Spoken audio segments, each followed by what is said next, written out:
Well, here we are, State Wars Hockey Podcast number 26, coming to you straight from Long Island, New York. Tim McManus here with Greg Thompson. How's your Thursday going, GT?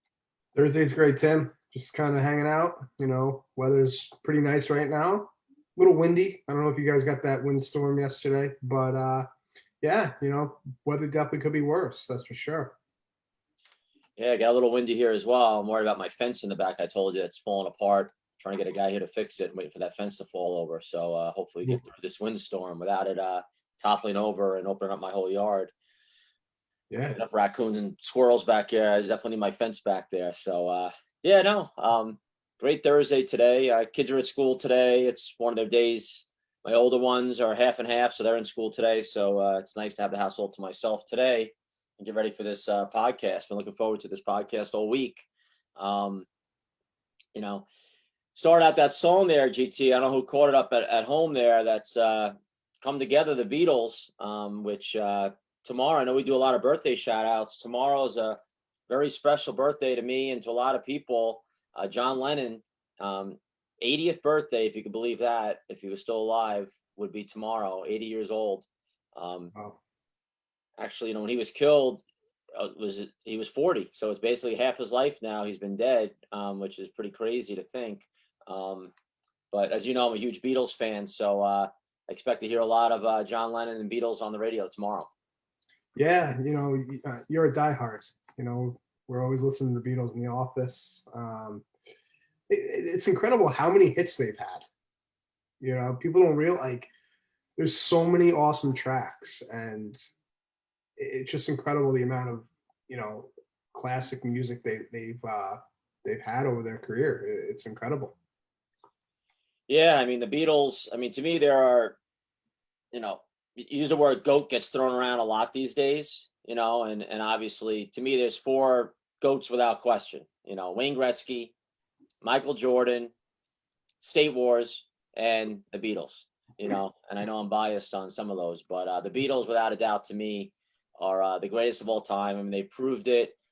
They're the best-selling act of music of all time. They're, like you said, their music is so timeless. You put songs on today and they would be hits on the radio today. I make my kids listen to it. They go crazy with it. My littlest one, my 7-year-old, loves them, but the other two don't. And I tell them all the time, this Cardi B or other crap they listen to on the radio, I go, that stuff, those songs won't even be played 2 years from now, let alone, 60 years from now, Yeah. And what's so amazing about the Beatles, Greg, is something I don't think a lot of people know, is how short their time was. They came to this country, I think it was 1964, if I'm correct. So they basically started producing in 1963, I think, their albums, and they broke up in 1970. So Wow. basically only had about 6 years of recording music together and albums. But the catalog of music they had over that time was just incredible. And I'm sure a lot of Beatles fans are listening to this podcast. We have a lot of older people, but if anything I could get across today would be, if you don't listen to the Beatles, check them out and get your kids listening to them, because the music's so amazing, especially tomorrow in honor of John Lennon. I think Come Together is such a fitting song right now, especially everything going on in the world right now. And John Lennon, if anything else, he definitely was a big proponent of peace and everything else. And I'm sure he'd be pretty vocal today if he was alive. Yeah, pretty phenomenal. It's probably still be jamming out and going to concerts, stuff like that. So he was incredible. So he got shot, correct? He was shot outside of his apartment. Yeah, so there's a cool picture I found today. I guess he was a hockey fan, John Lennon, which makes me like him even more. Here he is holding up a Habs jersey on himself. Nice. Yeah, and the comment they always make is that the man they don't speak of, they don't like to repeat. Any Beatles fan doesn't like to repeat the name of the man who took his life. But yeah, in 1980, coming home from a studio outside his apartment, just guy was waiting for him, who I think, from what I understand, was, a big member of his fan club. Shot him and killed him right there, right on the street. So, wow. Yeah, pretty crazy. And obviously the world lost a great one there. And it's amazing how much he accomplished in a short amount of time, considering he lost his life at 40 years old. Yeah, sad. you know. Curious to see where he'd be today. Oh yeah, for sure. But yeah, so definitely check out some Beatles in his memory next 2 days, and I'll be jamming out to a lot of Beatles. I know Sirius XM is doing a big thing on the Beatles channel tomorrow. I think Paul McCartney's hosting something to talk a lot about John and their music or whatever. So I'm looking forward to that. Yes. Have you been watching any shows lately, Tim? Anything? I just finished Yellowstone. I know I mentioned to you. Yeah. Kevin Costner. So anyone hasn't checked out, I know you haven't watched it yet. I highly recommend it. It's 3 seasons. The 3rd season just ended not too long ago. Awesome show. I'd put it up there with like Ozark kind of show. A lot going on, a lot of twists, a lot of pretty crazy characters. In a different setting. They're in Montana. It's on a ranch. Just beautiful settings. A lot about how ranchers live and whatnot, which is pretty interesting. But yeah, I would check that show out. What about you? Cool. Yeah, actually in the middle of watching In the Dark. It's a show on Netflix with a blind woman who kind of investigates, All the tattoos on her and stuff. That's all. The No, that's what was that called? No, that's not no. Okay. But it's something different. But yeah, no, it's a good show. It's drugs and sex and lots of drinking, stuff like that. But it's pretty comical. It's funny, and it's got a good little twist to it. So it's been pretty good. And actually watched Away on Netflix as well. Mm-hmm. I know I told you to watch that. Really cool movie. Basically, Emma Green. They go up to Mars, and it's pretty neat. Okay, yeah, I gotta check those out. I was looking for the show now that Yellowstone's done. Always looking for something. Yeah. And NHL's done, so definitely have a lot more free time now to watch stuff. Yeah, for sure. In between your soccer games and practices, right? Yeah, right. It's funny. We were talking the other day at our game, and it's funny. I saw Barstool. It's funny. I've been saying this for years, and I saw Barstool post it the other day. Yeah. One of the things that drives me nuts this time of year, the fall, is this stupid apple picking and stuff.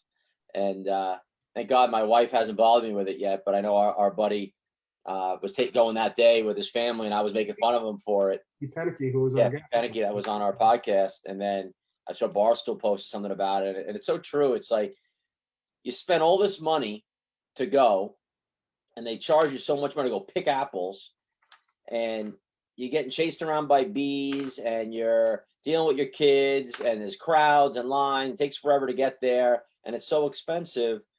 And then you basically come home, and I guess some people make apple pies and stuff, but most part, I feel like you're throwing out half of it, and you're spending 20 times the amount of money on an apple as you could just go to the grocery store and get. I find it like to be one of the most ridiculous hobbies that we do here.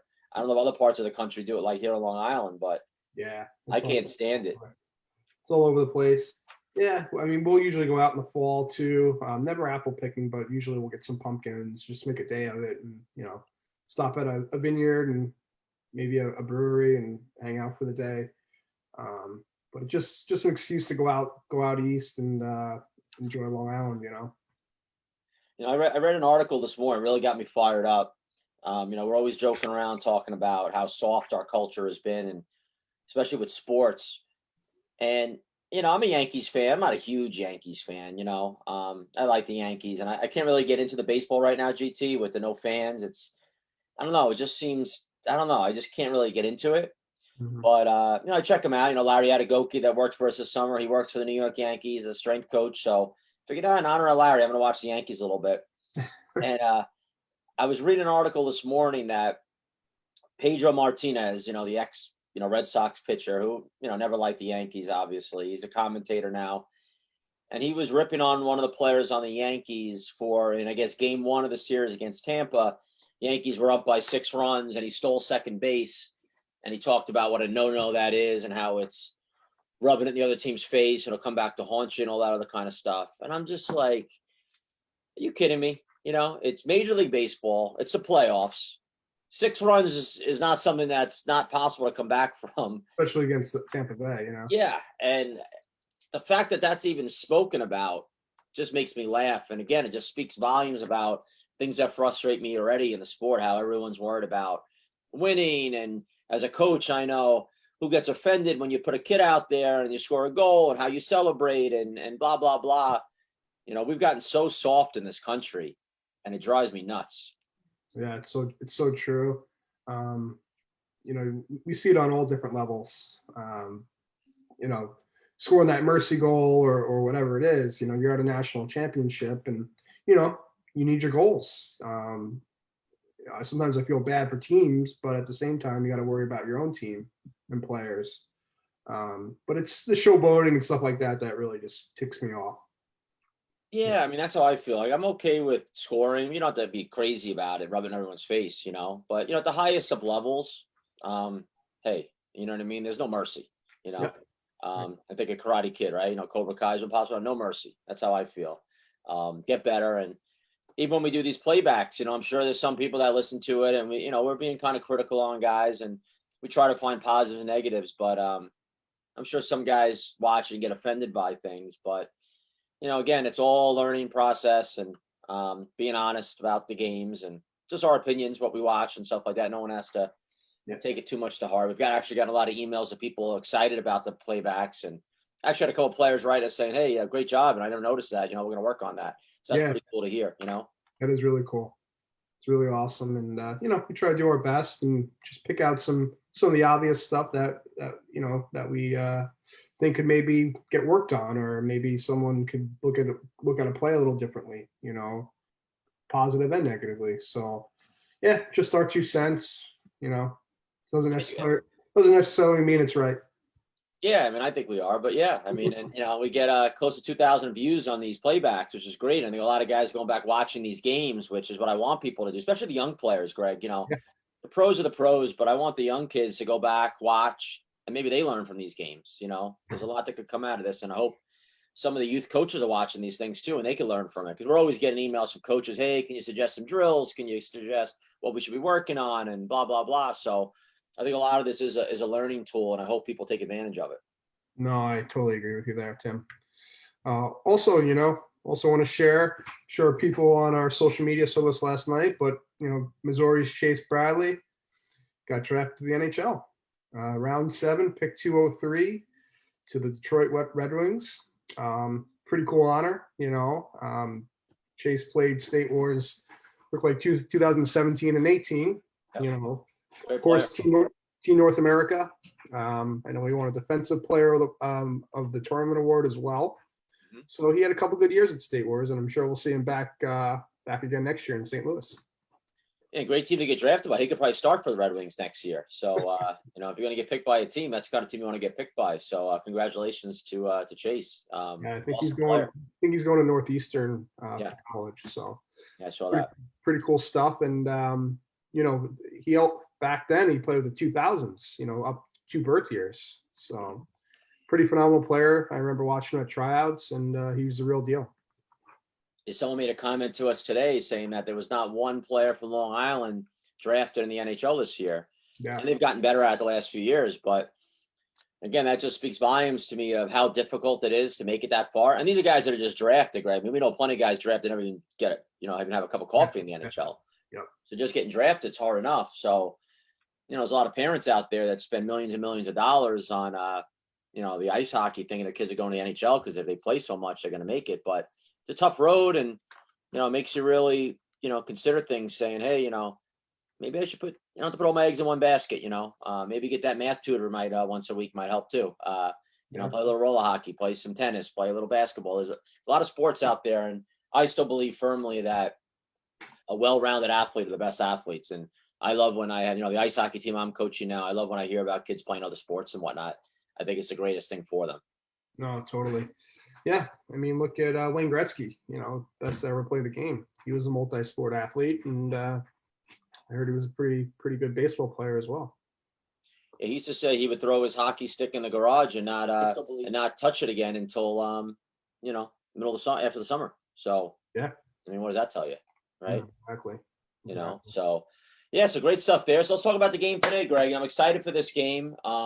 It wasn't the greatest game in the world. It wasn't the most exciting game of the world, but it was a round robin match. I think it was their first game of the tournament for both teams. Team Rink Rat, 2018 PAMA Pro champions, and playing Alkali Revel Lions, who to me is always one of my dark horses to win the tournament every year. 2 great teams. playing a kind of a feel you out kind of match, right? The first game for them.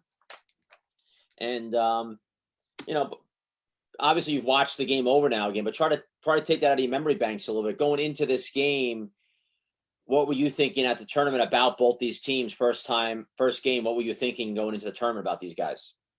Yeah, so I mean, going in, I thought Rink Rat. I didn't think they'd be as good as they were. They lost a lot of key players. They had a really 3-1 the round robin, I believe, right? Yeah, they did pretty well. Yeah. You know, a lot of young players, a lot of new players. They lost a lot of their vets. You know, so I didn't think they'd really have a good run. And Alkali going into the tournament, I know they were missing some key defensemen and Troy Loggins as well. So I really wasn't too sure how good they were going to be. But you know, they had their core for the most part, and they're always a smart team. They always play a good game, and they had Tyler Spezia and Alex Kyle, you know, offensively. So, but yeah, I mean, obviously they played some pretty good defense this game. You know, it was only a 1-goal game. So, yeah, those are my 2 cents. How about you? Yeah, kind of the same. You know, Rink Rat, there's such a team you're not sure about because, like you said, they've lost so many players over the years. And I really, you know, Dan Maxwell's a close friend and a good coach. And I feel for him because, I mean, they've lost so many players for a team that won a championship in 2018 and won the toughest tournament in the sport to win. I mean, there's only 3 teams in the sport that have captured a PAMA Pro championship. You know, the Mission LaBeta Snipers, Mission Black Ice, and Rink Rat. And it's such a tough championship to win. And they won it in 2018. And they had players, you know, they've lost 2 of their star forwards and their starting goalie from that point have left. So I give them credit how they've, you know, it's kind of like the New England Patriots, right? They've lost players and they find new ones, you know, and it's not really about names on that team because you look at that roster and there aren't too many names that jump off the page and go, wow, you know, watch this guy. You know, they're just a well-coached team. They play well. I know Dan really prides that team on, hey, we got to play really good defense. Personally, I like to see them jump out of that a little bit. I think they sit too much into that defense, and I think there's times where they can play a little more offensive and pick their spots. I do think they have some offensive talent. So I don't want to see them back themselves into a corner too much. And I know they had a tough playoff game later down the road. But, you know, played a great game here. Alkali, like you said, missing some key players. You know, Nielsen Archibald wasn't there. You know, Derek Burnett, who played for Team USA for us, who's to me one of the best defensemen in the game. Troy Loggins, as you mentioned, was injured, having surgery. So you take those players off, you know, and you don't know what you're going to get. But, you know, Jared Westcott was a good pickup for them in that tournament. You know, Blake Dangus, they picked up some young guys, which I love seeing. You know, and then Joe Cook, you know, the architect of that team wasn't there. But, you know, they brought in Pat Maroon's brother, Phil, who, as you know, is a good coach as well, a lot of young energy. And he did exactly what Joe was hoping. He'd come in and just be different than Joe and just – he's more of a kick in the ass kind of guy and yell at you on the bench and pump you up kind of guy. And I think he did a good job with them as well. No, I totally agree there. You know, for Rink Rat, you know, losing a player like Matt Barry hurts him big time, and Ross. Yeah, Ross. Yeah, got 2 great players there that fill in that great, you know, second line role. You know, behind that old Junior Kiddies and Ethan Chavera first line forward line, but you know, those 2 guys could play. And high quality ice hockey players, and they're great with the wheels as well. So missing them was pretty key too. Yeah, and I like how Dan dipped into the youth bucket a little bit for this team now. They brought in some young players. You know, Grayson Yada is a good young player. You know, bringing him up to play, I thought was a good move. And you know, Hayden Maxwell, his son, has been on the team for a couple years now. You know, Cooper Har. Some of these young players that have been great players at State Wars for years in their youth groups. And, you know, eventually they're going to be great pro players. So I'm glad to see Dan do that. Yeah, for sure. And also Miles Harrington, you know. That's right. Miles played with them too. I forgot about that. Yeah, so Miles is going to be a great pro player as well. So, yeah, some great youth talent on that team. And, you know, they're really looking for the future for sure. All right, so let's bring up this game here without further ado. Let's start it out here. Let's listen to George Brown. Welcome I think Chris Treff starts it out here. TV. and the 2020 PAMA Pro Invitational. We're at State Wars 20, Allen County War Memorial Coliseum, an historic building. And for the first time ever, roller hockey will be played here in this building. A lot of ice hockey has been played by the Fort Wayne Comets over the years. So GT, as we look at this floor here right now, what did you think? And we haven't talked about this too much, but what were your feelings playing and just being a part of the Allen County War Memorial Coliseum for this tournament? Oh, it was just phenomenal. It was sick. When we were there setting up and checking out the floor, stuff like that, I was already pumped. I don't really get too excited these days, but this really got me going. Brand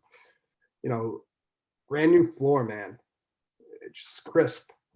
Everything was so tight turns. I mean, I felt fast out there.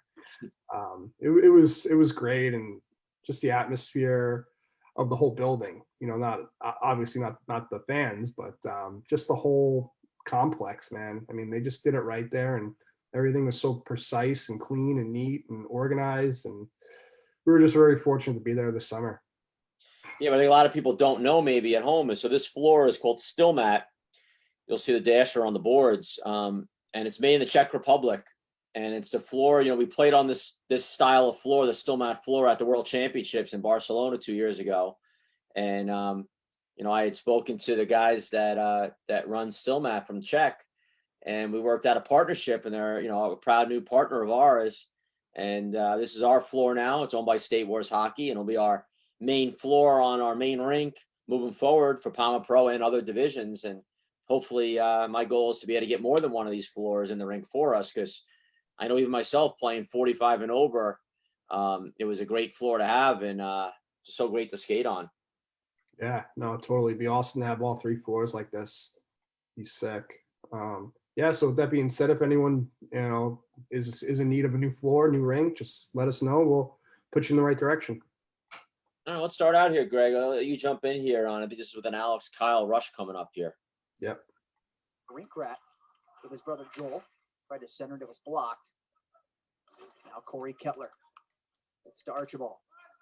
We'll get it to the red line for Cody Ketler. Alkali Revel, adding the Lions to the name, having an actual mascot for the first time. Loaded as always. That shot goes. Yeah, so I love that play by Alex Kyle there. He got off the bench, saw he had some space for a clean breakout, got his wheels going right away, and Ketler read him coming off the bench with some speed, and he used it. Took him to the outside, got a nice shot on net. I would like to see maybe a pass if it was there. It's hard to tell, but it was just a great play by him, just reading the breakout there, keeping those legs going. Yeah, can't tell from that angle if he had Speezy or not, but he's a shooter, obviously. So start the game, you want your shooters to come out and get a shot off right away on goal, so you never turn away a good shot. So great rush by Alex Kyle there. I agree with you. So we're going to forward here to a spot here with longtime State Wars player Kyle Novak. And it's just a good battle here, and he battles with another longtime, young now State Wars player. It's amazing seeing Cooper Har in a pro team. I remember him back, I don't know if it was 2007 or 2006 in Bensonville at State Wars, part of our 99 birth year mixed team playing for Team Mission or Tour. I don't remember which team he was on back then. But now that he's playing pro, it's pretty awesome to see, and definitely makes me feel old. But let's watch this here with Kyle Novak. Battling for Revel. Coming away with it is Delfino Varela or Rink Rat. Mayhew into the zone, throws it through the middle, and that one misses everybody. There's Novak far here. Side. And controlled by Novak.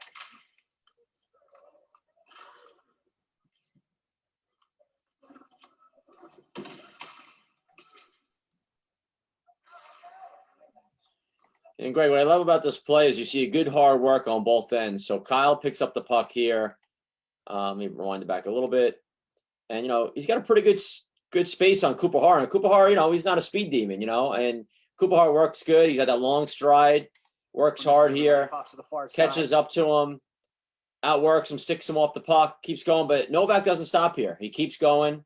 Okay, he recognizes he's got a little gap here. He comes in, bodies him off, takes the puck away, and then resets it. I think this is a great play by Novak. Yeah, I think it's a great read by him as well. You know, if Cooper stops and gets behind that net, you know, Kyle's chasing him behind the net, and, you know, odds are he's just going to go out the other way. But he makes a great read and doesn't let him sit back. He gets in the forecheck and obviously makes an unbelievable play there. Maybe Cooper Hart was a little too nonchalant there, thinking that, you know, he's going to peel off him, and then he came at him, and he's like, oh, damn, what am I going to do now? Plus, I'm sure Cooper hasn't been on his rollerblades at all. So so that's a big play by Novak there. Now, here's a great play. I love this play here, Greg. You know, Cody Ketler played for us in Barcelona, was RRD man, known for his great headman passes. He makes a great pass here to Tyler Spezia. But what I love about this play is how Spezia, I talk about this all the time, especially with the kids, is getting wide on the rink, you know, and opening up a lane for someone. It's so hard to pass to someone when you're just looking back over your shoulder and you're kind of on straight lines. So I love how Tyler Spezia gets himself wide here and gets a step and makes it so hard to defend. So let's watch this play by Ketler and Spezia, who obviously have great chemistry as it is. Alkali taking it slow right now.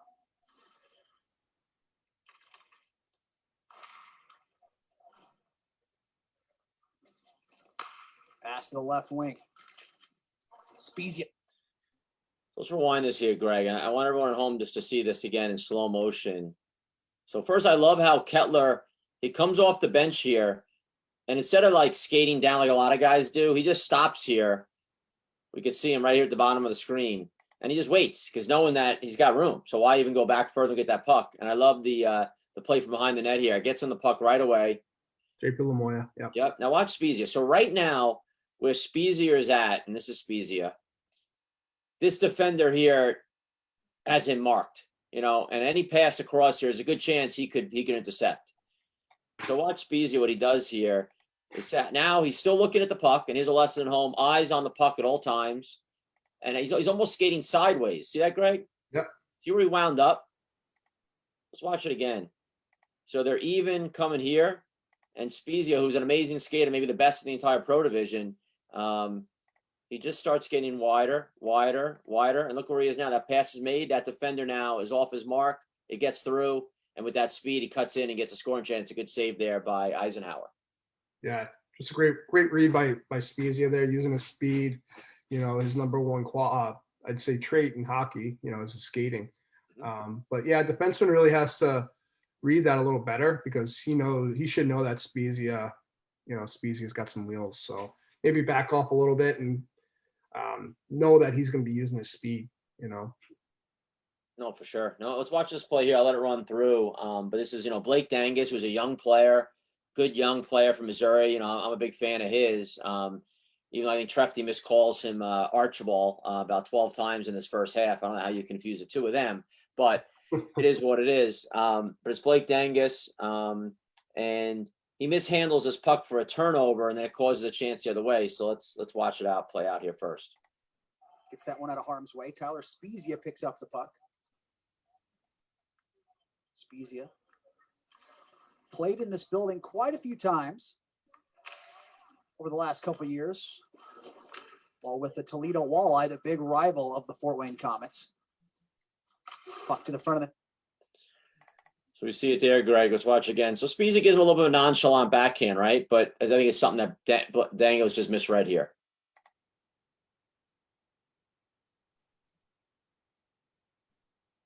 Yeah, it's kind of hard to tell there what exactly happened. I think he just kind of overskated the puck. Yeah. Or he was looking for a different bounce off the boards. Mm-hmm. First game, you got to read these boards are a little different. But the end of this play here, here's a play. This is something that will frustrate me for Rink Rat.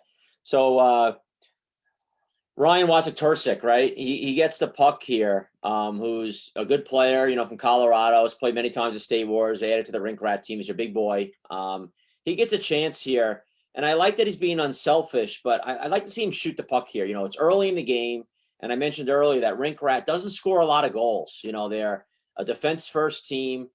But I'd like to see them shoot more and take some chances. And here's a perfect chance where 99 out of 100 times, nothing's going to come out of this pass, which didn't. And I'd rather see a shot on goal, shoot for a rebound, guy crash the net. You never know what's going to happen. And these are the kind of plays when a team doesn't score a lot, you need to shoot or at least throw a puck on net. So let's watch it here one more time.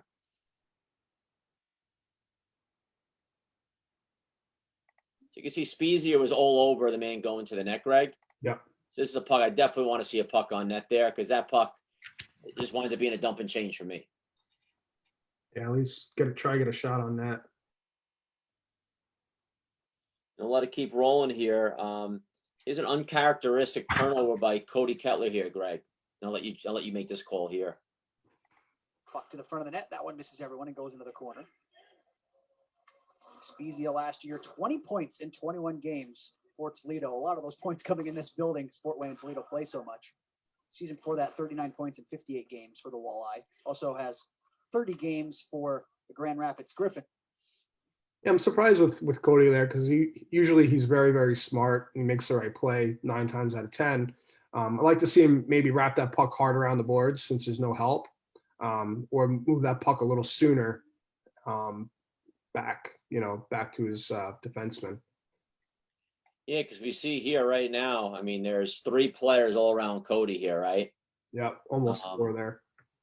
And the 4th is right here. And it looks like, Kyle here is heading the other way pretty much, so he's all alone. Like you said, I mean, I think we might have talked about this on another game.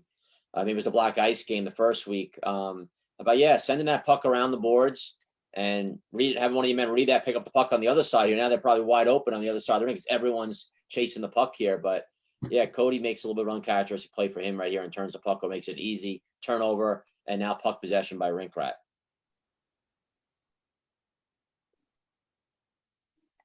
Yeah, they ate that up.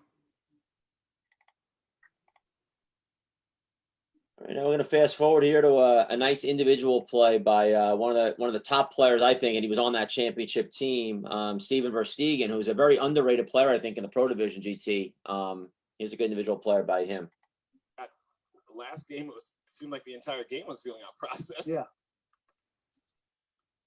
That's the right side. Chavera. Joaquin Chavera, not to be confused with his brother Etan on PAMA. Puck to the front of the net. Just a simple play there, Greg, but I like what, again, this is what we're talking about. Just get pucks to the net. You never know what's going to happen. Joaquin makes a great little crisscross and drop for him. And then I like how Verstegen comes around here, doesn't waste time, and boom, just throws it on goal, and you never know what's going to happen. Yeah, it's a low percentage play for sure, but it's early in the game. Why not get some shots to net, and try to get a face off down low. Not a terrible play. One of the themes, Greg, at State Wars, and especially in this game and a couple games we'll have, are the brothers. There's so many brothers in the sport that are playing. And in this game right here, you have the Eisenhower brothers, Joel and Sam. Joel's the goaltender for Rink Rat here, and Sam, who I kind of lose track sometime. I know he's jumped around to a few different teams the last couple of years, but he's, normally had played with Black Ice. I think he was with Inferno at Winter Wars. Here he's with Rink Rat. So him and his brother Joel together here on one team. And you have the Har brothers, Cooper Har, we mentioned, is playing in this game. His brother Garrett plays for PAMA, Golden Knights. You have Joaquin Chavera, we just mentioned his name on here, who used to play with his brother Etan on this team, but Etan is now also on PAMA La Beta Golden Knights.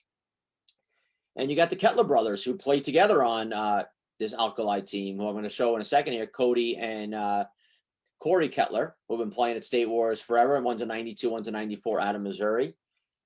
And I know we have Bryson Johnson playing in this game. I'm not sure, his brother Kevin is playing the tournament. I know you mentioned the other day you weren't sure if he was a backup on one of the teams here in the tournament. Kevin Johnson as well. Bryson and Kevin have been playing for years there. So a lot of brothers involved with this game alone, Greg. Yeah, this game alone, right? I mean, you got the Gerger brothers, 3 of them that play in the Pro Division, 2 on Black Ice, 1 on the Liberty Inferno team, and then, the Bennetts, of course. Yeah, 2 Bennett brothers on the Roadrunners, and DiMartinos, the Corso brothers on the Roadrunners as well. So, I mean, there are a lot of brothers in the division, and it's funny when they're on opposite teams. Yeah, that's always the fun part. So let's watch 2 of the best in the business and brothers, the Ketler brothers. Can't forget about the Combs brothers, Tim. Oh yeah, Combs brothers are the snipers. I mean, Charlie wasn't there this summer. yeah, Charlie didn't play this year. That's why I left him out. But yeah, you got those brothers as well, the Combs. A lot of brothers from Missouri, but these Ketler brothers, Corey, he's not the speediest guy out there anymore, but he's strong and he knows how to go to the net. And he's a goal scorer, and I like how he sets up in the high post here in the slot. And Cody finds him, and this is not an easy shot to get off for Corey here. I'm pretty impressed with his shot. He's always supposed to play it through. Have ourselves a time. Cody Ketler in front, shot on net, and Joel Eisenhower. It wasn't an easy save, Greg. Wasn't an easy save because I don't think he was expecting a shot there. Corey Ketler made such a great play. First, he stops, gets himself open, just moves about a foot or two back and gets a shot on net, which is such a smart play. And, use defenseman as like a screen. So great play overall. Now, if you're the D man in this situation, Greg, you want to be a little closer here, no? Yeah. Like I just think he kind of, Corey Ketler made a great play, stopped, kind of went back into the slot, and then got that puck off for a shot. So Yeah, I just think it was just a great play. Yeah, definitely a great play. I'll let this roll through. I know you had a play here you were talking about right after this play the other way. Let's watch it. Mm-hmm. Up for Rink Rat because he's an excellent goaltender. Miles Harrington into the zone. A drop pass, long range shot, and Lane makes the save. Yeah, so that's a great play by Miles Harrington, dropping that puck back with the guy coming back with some speed, coming into the play with some speed. I like to see Miles Harrington maybe go into the net here instead of curling out into the corner. Him going to the net there causes a little chaos, a little screen, maybe getting that rebound in front. So I like to see him go into that net hard. Yeah, I would agree with that. And that's probably something, a young player, especially new to the pro division, not one to take maybe those whacks going to the net a little bit as much at this point. Miles is a great offensive skilled player here. I agree with you. I'd love to see him go hard to the net, be a screen, make the goalie think about something. A lot of people don't realize how important it is to make that goalie just think a little bit, and there by peeling off, he totally takes himself out of the play and winds up making an easy save for Zach Lane. Yeah, he just takes himself out of the play and makes it easy on the defenseman as well. One of the players, another unsung hero, I think doesn't get enough credit on this. Everyone, as you know, defensemen sometimes, the only time you hear about a defenseman is when he gets beat or scores a goal. You don't hear too much about the defensive side of the game. And JP Lamoya on Alkali is just one of those guys. He's not flashy, great team guy, great locker room guy from what I understand, talking to Coach Joe Cook. And here, he just shows what a great defensive player he is. I'm gonna watch it. It's not an easy play here. This is going to be a one-on-one he's going to have to face against a pretty talented Sam Eisenhower the other way, who's pretty deadly one-on-one, who's got pretty good hands. So let's watch this play through when the puck comes back the other way. In down the right wing side, Novak tries to center it, nobody home. And Sam Eisenhower gets to it. He's going to have a one-on-one against Lamoya. I hate when people yell too, and it's clearly a one-on-one. Yeah. So Greg, you've been in this spot before. It's got to feel pretty lonely out there when you're pretty much at center ice here now, and a guy's coming on you. Novak made a bad play the other way, and it gave a breakout the other way, and now it's one-on-one on you, and he's got a lot of room to go here. And maybe Sammy in the future, maybe it'd be better, maybe go a little wide on him here and use his speed as it going right at him. But great poke check by Lamoya here.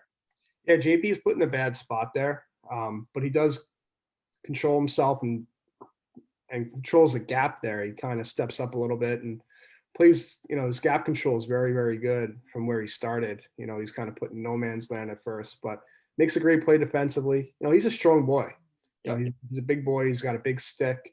And like you said, I think Sammy maybe could have used the speed and gone to the outside a little bit and maybe, created something there, but great play by him. Another thing I wanted to point out, it looks like he's still wearing his black ice gloves, Sammy. I'm surprised he's wearing those. I mean, if I'm him, I'm not on black ice anymore. I'd probably go out and I would definitely either wear an old pair or buy some. I would definitely get rid of those gloves. Yeah, I probably would have burned them and put it on Instagram or something. Yeah, I definitely wouldn't be wearing them. maybe eBay. But no, yeah, and if I'm Rink Rat, I probably wouldn't let my own player wear them. If I'm coach.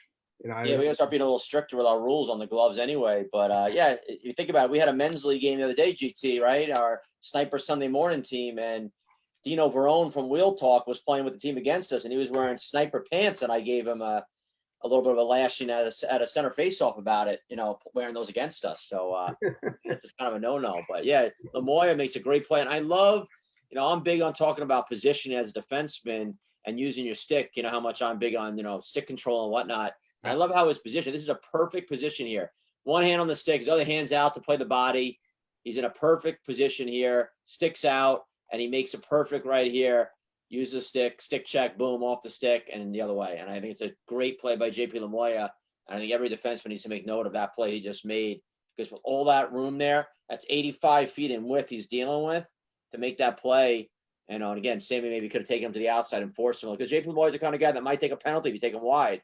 But he went right at him, and great play by JP. Yeah, closed the gap really well. Great job by him. All right, we're going to keep moving along here. Arguably maybe the most talented player on the Rink Rat team is Kyle Mayhew, Greg.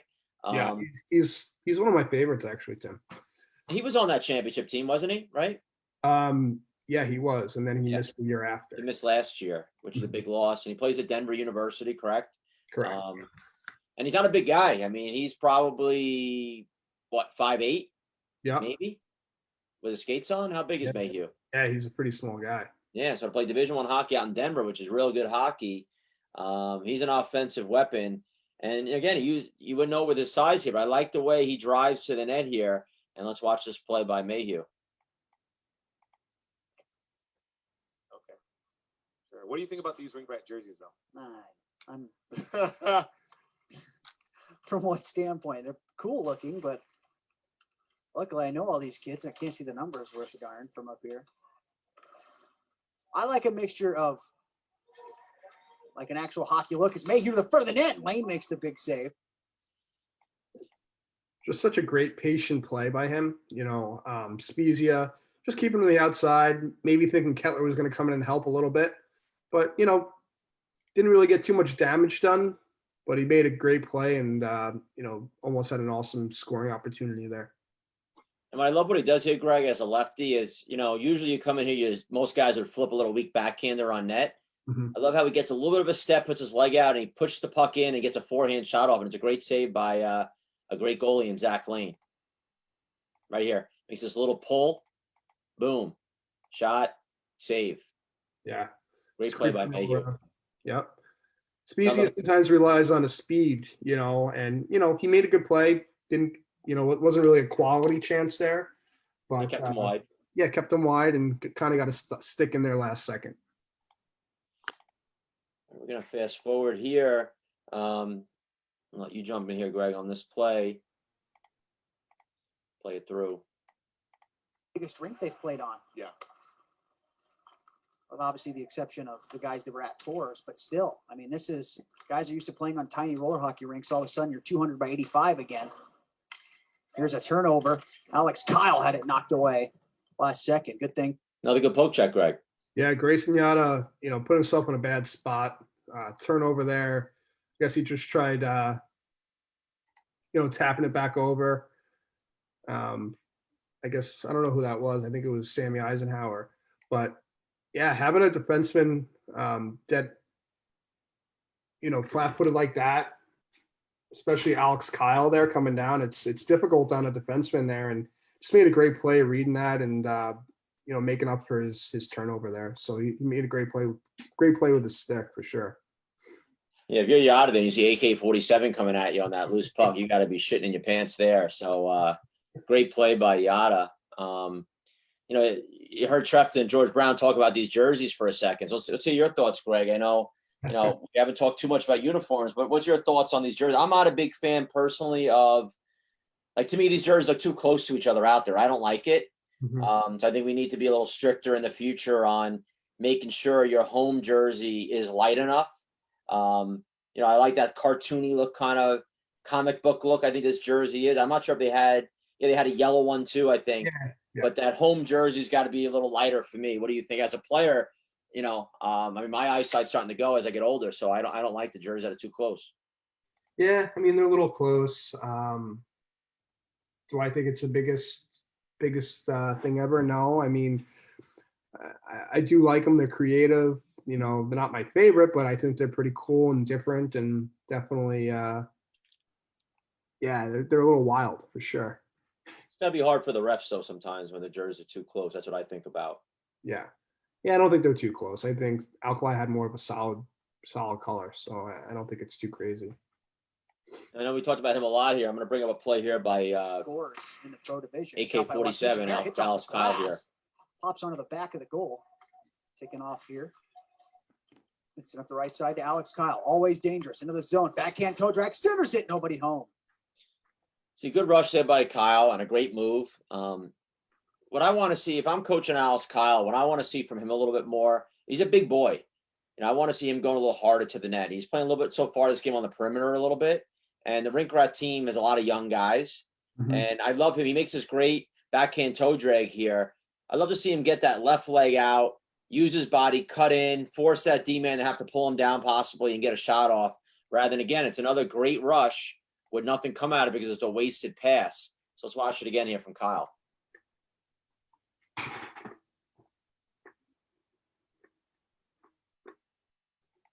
So I like to see a little more of a net drive there, Greg.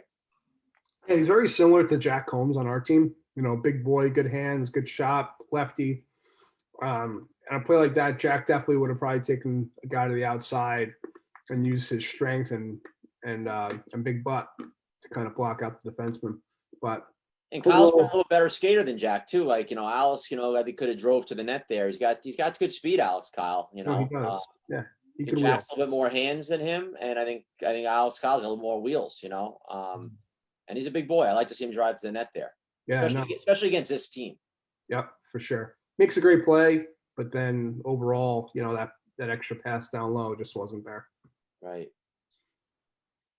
All right, here's another play by Spezia, who's probably my favorite player on the rink this game. And he's been my favorite player a long time. As you know, I coached him in Slovakia with Team USA with Joe Cook. Awesome kid, awesome player. He was a guest of ours on the podcast. Seems like many moons ago, Greg, at the beginning of this pandemic. Yeah, you're right. Great player out of Michigan, 93, played for Team Michigan for years at State Wars. Now one of the top players in the game.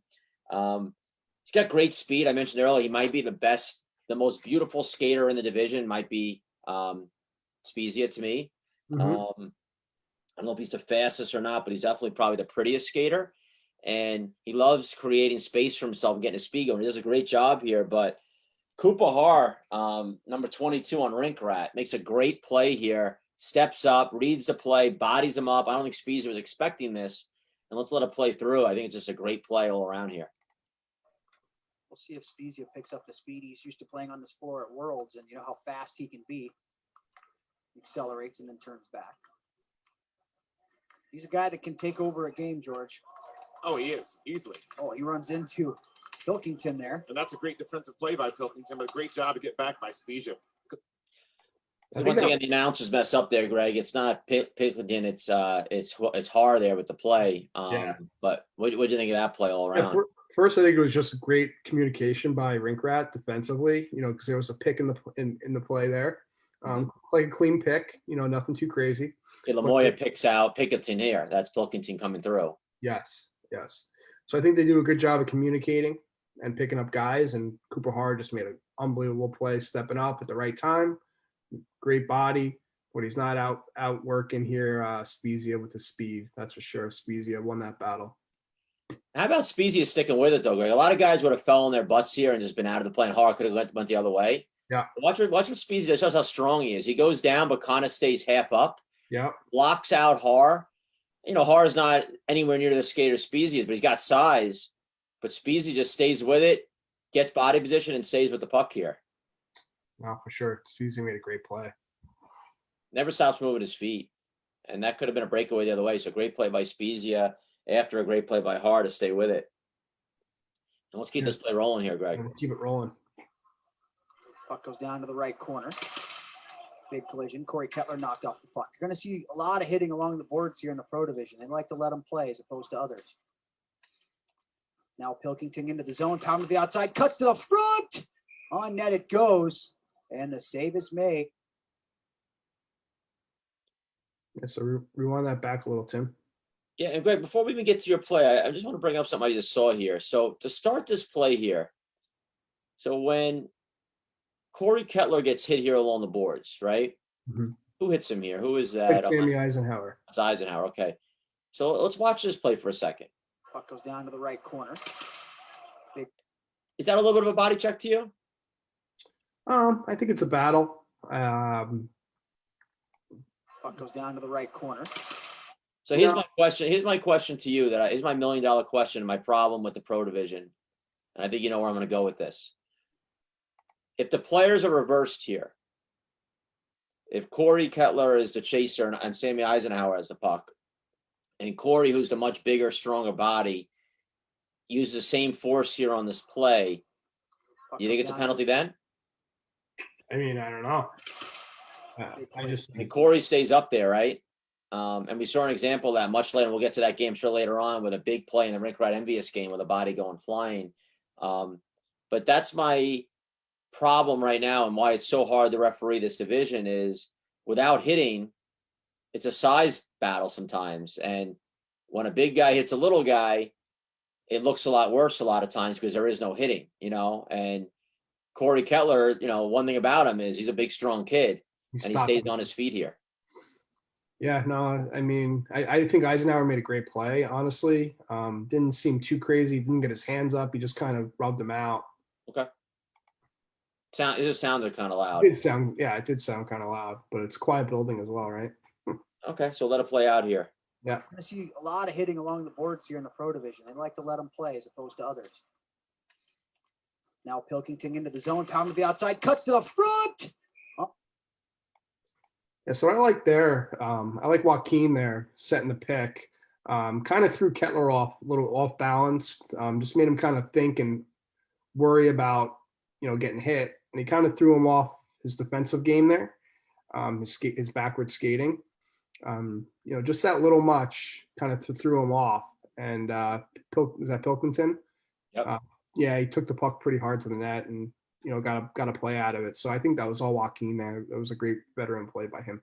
And a great poke check by Zach Lane. Yeah, exactly. I think that Pilkington, to me, is one of the up-and-comers in this division, Greg. Mm-hmm. I'm not sure if he realizes yet how good he is, but he caught my eye a couple of years ago at Winter Wars West. I think he was playing with Revision, and he had a little edge to him, and I got to watch him a little bit more because he played juniors or whatever else he was playing. And then, when the Revision team kind of fell apart, he jumped on Rink Rat, and it was a great pickup. I remember telling Dan at the time that was a great pickup. And he might have been playing juniors with Dan. And he's got speed. He's strong. He's got a good shot. He's got good hands. And I think he just needs a little bit more, a little more swagger to him maybe in this division to show, because I think he could be one of the top players on this Rink Rat team. And, I don't see enough of him in a game, but when I do, I feel like I'm like, wow, who is that? Oh, it's Pilkington again. Like, I want to see more out of Pilkington because I think he's going to be a great player in this division in a couple of years. Yeah, I mean, I've always noticed him. Even when he's a pretty young player. I'm not sure his birth year, but when he just started playing pro with Revision and stuff like that, he was always a guy I was like, wow, this kid's pretty good. And obviously every time he's on the rink, you got to watch out for him. He's got a good shot. He's got a good head for the game, and he's smart. So, yeah, he's definitely going to be a player for sure in this division. All right, I think face-off is one of our favorite topics every week, Greg, and we got it's our first face. I think we have back-to-back face-offs here to talk about. But here's a face-off here. Rink Rat. You and I talk about all the time about players going 3 across on our draws. And here's going to be another example of this where, Alkali's. This is a Greg Thompson face-off for Alkali right now. They're in the perfect position how you like it to be, 4 across. You're looking at this here, you're figuring that this man right here, Novak, is going to be getting out to the point. This man here, Blake Dangus, would be getting out to him. But what I don't like for Rink Rat, I'm okay with their 4th man being back here somewhere looking for a one-timer or whatever. But right here, Kyle Mayhew, I want to see him up here on these boards with Dangus. Because most times, and I think, and we'll play it through, but I think Spezia wins this draw pretty cleanly, which did a lot this game. But a lot of times this puck is going to wind up here, and he's way too far off. You're just playing for a winning face-off here. Too much for me. I'd rather see a battle here. And even if the puck winds up here, now Dangus is going to have so much room now to get that puck uncontested. Whereas if Mayhew was up here, he'd be all over Dangus, and a young player might turn that puck over. So let's let this play out. Let's let this play run out here, and then we'll talk about it. And you've got two great goaltenders in this one as well. Tie up off the face-off. Eventually, it's 1-5. And a bad turnover there. Yeah, totally. Finally, Yeah. puck comes out front. I mean- One-time shot, save mid-lane. He's I mean, you said it all there. I mean, obviously they got the puck back and, you know, won the battle, got a shot on net. But yeah, I mean, Cooper Har's a lefty there taking a draw. You know, he's thinking he's going to win it back to him. But at the same time, you know, like you said, more than half the time, the puck's probably going to go to the boards. And Dangus is going to win that battle easily and shoot out to the point if he has to. So I definitely think he's got to step up there and go to a man. Well, what's amazing about it, I've taken a lot of faceoffs in my life. If you're Spezia right here, all you're thinking is, all I got to do is get the puck to Dangus here, you know, to the board, which is kind of easy as a lefty. You just got to whack it to as long as you get a piece of it, you're probably going to get it in that direction. You don't have to win the draw. Just got to get it that way. And Dangus is going to have time. And as we talked about here, you see it off the draw. They win the draw. You know, it's kind of a little not clean, but they get it. Nice little chip there by Ketler to Dangus. Now, Dangus here just makes a rush play. And I think he might have hit a dead spot in the boards too, to be honest with you, watching this about 100 times. But he gives it away. And Hayden Maxwell's that pesky kind of player getting all over him. So imagine how if Mayhew was up there and he was all over him, how Dangus, you know, he's a young player. He's going to make turnovers in the pro division. And he does here. And that puck, I can't tell here, Greg, it might hit something in the boards. See how it came back out? Yeah, it was kind of weird. That bounce. Yeah, it's just we know from putting the floors down and you know, cutting the floors in the corner, there's some weird spots on these boards. Might have just hit something. So bad luck.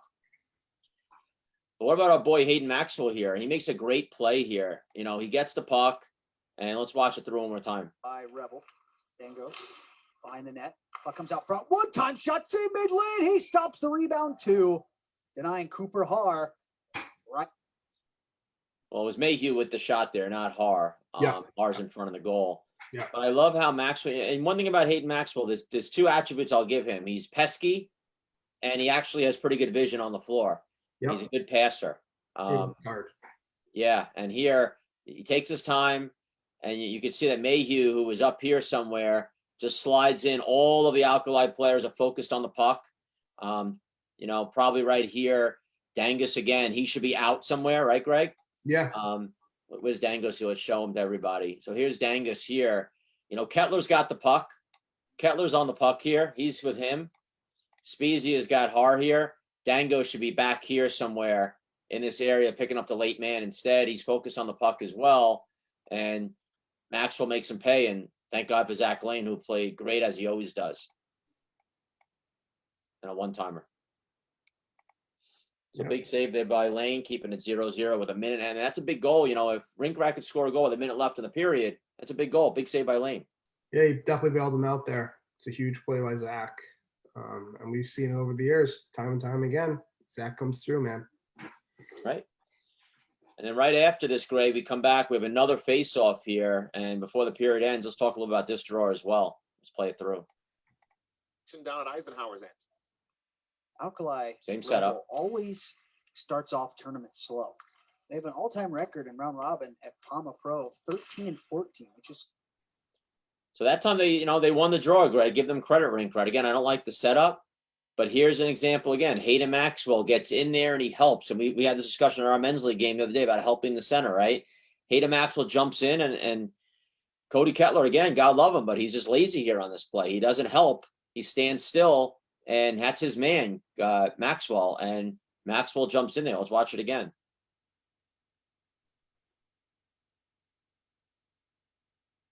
Yeah, I mean, obviously, it's a little hard for Cody to get to that puck. Hayden was right there. But, you know, it was a great play by the center to tie up the stick and let Hayden come in and get that puck and reset the puck for Rink Rat. I don't know, Greg. Look where that puck is right now. It's almost on the dot. So to me, Cody and Hayden are equally distant from that puck. You know, it's just a matter of one jumped in and one didn't. You know, and and why I love young players. You know, young guys have energy. You know, they get in there, with a minute and a half left in this period, it turns into Rink Rat controlling the puck now, getting a chance to score at the end. They don't wind up scoring, so it didn't matter. But again, I like to see more activity off the faceoffs, and that's something I'd be talking about at halftime if I'm Phil Maroon here. But let's fast forward to half. So, Gray, we got 0-0 Yeah, at halftime. I like to see the 20-minute mark too, Tim. Okay. Yeah, so a guy who, whose name we haven't really said too much is McRae. He's a newcomer to Alkali. Big boy, big ice hockey player. Makes a Plays couple. the American Hockey League, I believe, Greg. Yeah, he does for Grand Rapids, but makes a great play defensively. He actually made 2 in a row, and just makes a smart play. Go ahead. Let's roll it. If you think about it. It's He's number 5. The fact that you said that record surprising, but then again, it doesn't surprise me because this is the team that honestly Great play there. turns it on and off. McRae steps up with that big stick, makes a great play. Defensively gets that stick on the puck. And then if you fast forward a little more, he makes another great play in the corner. But I love here what he does, Greg, is when this rotation's happening, you could see him right when he comes to the screen here, right here, after I start playing it, you're going to see he starts stepping, he reads the play immediately what's happening here, and he knows that his man's going to be coming around, and he wants to cut that angle down a little bit, use his size and his reach. Right there. Love the step across. Yep. He's a big boy. He used his reach and made an awesome play. I don't know if it's I want to say as good as anybody else. Yeah. And he makes a second play right here. Have that switch that at times when they turn that switch on, they're close to unstoppable. Like even when they win tournaments, they're always the 6th seed when they do. Right. Long range shot, that one goes wide of the net. And Which look at Tours. And Joe Cook's not here. Yeah. But I wonder if you would ask him. I'm sure it's frustrating for him to see his guys be able to turn it on whenever they want. Yeah. And he's probably like, "Where's that the rest of the time?" When Yeah. we're sitting here at 13-14 with a 13-14 record at PAMA Pro. Long range shot again. That one's blocked into the corner. But look at Tours. They got off to a slow start and never. Yeah, so another block shot there by McRae, and then he wins the battle in the corner. Lets his defensive partner get in there and grab that easy puck. And two or three different times during the shift, Greg, and I'll just show it here. This one time, he's directing traffic, right? Mm-hmm. Watch him signal here. He's pointing, right? You got him to AK, right? Yeah. You see that? Is Alex Kyle here? He's pointing. I'm telling Alex, you got him. I got this guy here. Puck gets blocked. He's in the corner. Now I'll go get it. Take the body, Alex. You get the puck. Great play by McRae. Great catch there, GT. Yeah, great play. Use that body well in the corner.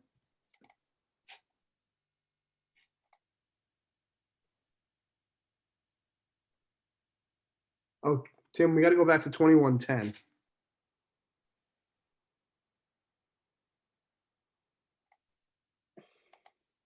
Little steal by Spezia here. Yeah. So here, looks like Will Shepherd. I don't know what he's trying to do. Maybe he's just trying to get one last rush in for Rink Rat at the end of the period. But I just think he made a pretty weak pass to his, I don't know who that was, but Spezia made a great play stepping up and getting that puck.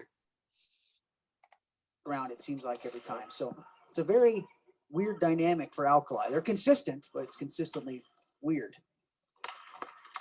I guess that's the right way to put it. Consistently weird. Spezia dangling into the zone to the near side.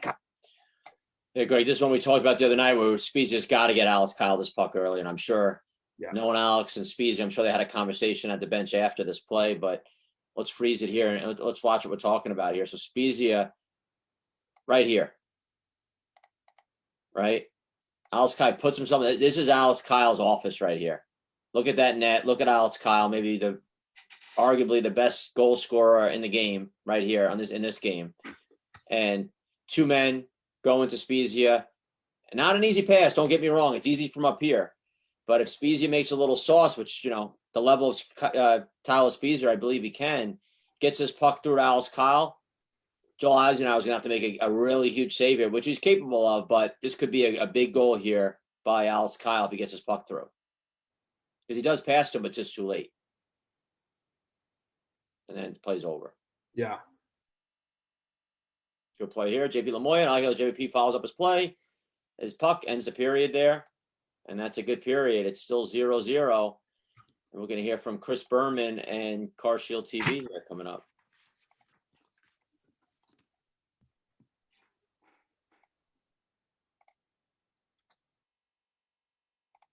I'm Chris Berman. If your car is out of warranty or close to expiring, you could get stuck paying thousands. But when you have Car Shield, you'll never pay for expensive car repairs again. And that's why I'm a Car Shield customer. Call 800-430-9165.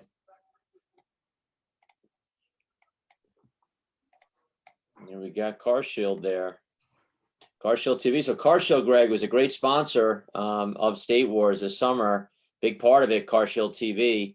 Proud to have those guys as sponsors, and definitely guys that really love this game. And we're going to hear from someone else right here who loves the game. Hold on. Hey, this is Laura Bejaranta, world champion from Team USA. Well, actually, 5-time world champ if anyone is counting. You are listening to the SWH podcast. SWH podcast number 26. We're back at it here for the second half. Rink Rat playing Alkali Revel Lions 0-0 at a half. What do you think of that first half, GT? Pretty even game. I thought both teams kind of tested each other out. Both goalies played pretty solid, and there weren't really too many quality chances, but the goalies bailed out their teammates when they needed them to. What do you think, Tim? Yeah, same thing. I mean, like I said, coming in, it was kind of a failure out period. Both teams had some chance, nothing too crazy. Good defensive effort on both teams. Two good goalies both playing pretty solid. I think both of them are making some sneaky saves that you're not writing home about, but you look back on the video and go, wow, that was a pretty good save that Joel made. That's a pretty good save Zach made over here. So I like to see more pucks to the net, and again, first game of the tournament, feel your out game for a lot of these guys. New floor, new everything. It was a pretty good all around period for a game one round robin for these teams. Yeah, no, totally.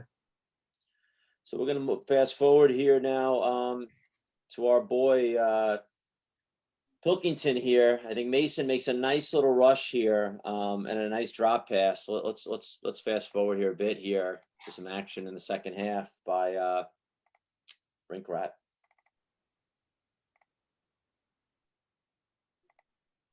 Here we go. Wow, Trev. It was a football joke, by the way. Yes, no, I get that. I went right to football for it. I'm Yeah. like, wow. Not to be confused. There's some great Lions out there, just not in the NFL. Listen, you're absolutely right, my friend. So before we continue this play here, and we'll talk about the end of this play. I love the work of Mason here, Greg. This is not an easy play, and this is the kind of play that I know he can make, and this shows confidence. I mean, he's got Tyler Spezier on him, who's, like we talked about 100 times, a great skater, and he just takes off on him and keeps going, uses his strength, and makes a great play, individual effort here. Flips the puck in here, goes and gets it. Speezier's on him. Spezier doesn't want to get a penalty, lets him up a little bit, and he goes. And he makes a great drop pass here to Verstegen, but this is where Verstegen messes up here. I mean, Verstegen, he's got to get this puck to the net or do something with it. Instead, he makes a blind pass the other way for no reason to the other team and sends him off the other way, and we'll play it through. There's some great Lions out there, just not in the NFL. A little weak backing off the boards without looking. Cody Ketler down the right wing side. Toe drag, waits, looks, shoots. Eisenhower the save. I don't think Keller. Corey made a pretty good play there, Greg, to make something out of nothing, no? Love that play by him. He's the king of trickery this game. He had a great shot earlier, unexpected shot. And here he makes an awesome play, kind of stops, toe drags it back, and is very patient and gets a good shot on net. Yeah, because Rink Rat back checks well here and takes away that 2-on-1. But what I love what Corey does is he uses brakes a little bit here and he separates. And we always talk about wanting to find space for yourself to get a shot off. And he makes a great play here, slowing down, pulling back a little bit and opening up. And the D had backed off, and Joel Eisenhower's making a great save there, which he does. Yeah, great play by Cody Ketler. All right, we're going to keep going here. Another nice rush here coming up by Alkali, this time by our buddy Kyle Novak.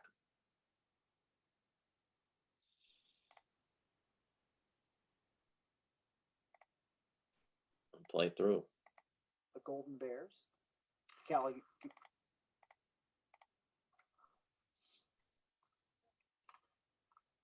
Not to be confused with people that just heard California. Yeah, I'm impressed, Trev. You've been doing your studying. I'm impressed. Quarantine time, huh? I'm not going to come into a building that Bob Chase built and not do my due diligence. A chance in front for Novak on net save. Made it's loose. And Joel Eisenhower. What do you think of this play all around, Greg? And talk about a little bit at the end of it, Bryson Johnson here too. Yeah, I definitely love the play Bryson made. He kind of made the play. You know, he was moving without the puck, creating space for Novak. And then I'd like to see, I know you said you'd like to see Bryson kind of come back a little bit for maybe a shot or to move out of Novak's lane because they kind of got clustered a little bit. But I thought he made a great play initially to get Novak that space. Yeah, I like the play here that Bryce right there, you know, and it's always close to being, you know, penalties for interference in this game, but he makes a great play, doesn't take him out or anything. But right here, I love to see him, instead of coming back again now, trying to interfere with the man in front, no, Novak's going to have a step here. I'd love to see him open up and become an option here for him right here, because he could wind up with a penalty if he hits a guy in the back. But, you know, he goes hard to the net, looking for a rebound, and good play all around by Alkali. Yeah, no, totally. It's great read by Bryson, great read by Kyle there, reading what he had. And, you know, I'd like to maybe see a nice shot on net, like a forehand shot from Novak right away.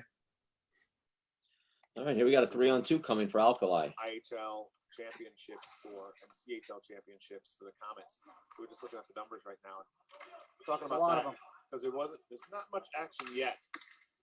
Westcott looks to change that out to the point. Dangos had his shot blocked. Now you can yell 2, maybe 3. It's a 3-on-1. Rink Rat, they go to the far side. Keen is denied. And of course, the time that they should be yelling is when they don't. Yeah. You know, a couple good plays there on both ends, but you see how it all starts again, Greg, is we've seen the one thing I think we've seen the most of in this game, of any game, is just pucks that are kind of thrown blind a little bit and they wind up on the other team's stick. And here's an example here out of the corner, you know, puck, a little blind, hits the Alkali player, and then they go off the other way. You know, Dangos, you know, makes a good head man, gets it back. And I just love to see Dangos, you know, again, you could call it bad luck, but I had a soccer coach tell me one day, he goes, you know, I used to yell out all the time to the kids, good play, but bad luck. And he's like, you know what? Hell with that. There's no bad luck. There's a good play or a bad play, you know? And here I love to see Dangos. You just got to get the puck through. Doesn't have to be a pass on the tape, just through. He's got to get it to the net. It's a 3-on-2, hits the man with it, and it's a scoring chance the other way. And, you know, we've run a lot of 3-on-2, 2-on-1 drills to know that you don't score one way, they wind up in the net the other way. So doesn't get through here. Rink Rat goes flying back the other way. They have a chance. And I can't tell if Joaquin's shot gets on net here. I'm assuming it does. But Zach Lane's there again to make a save. Yeah, on the initial odd man rush, I like Novak going hard to that net there, just realizing he's the first guy. He's got to go hard, spreading out the defense.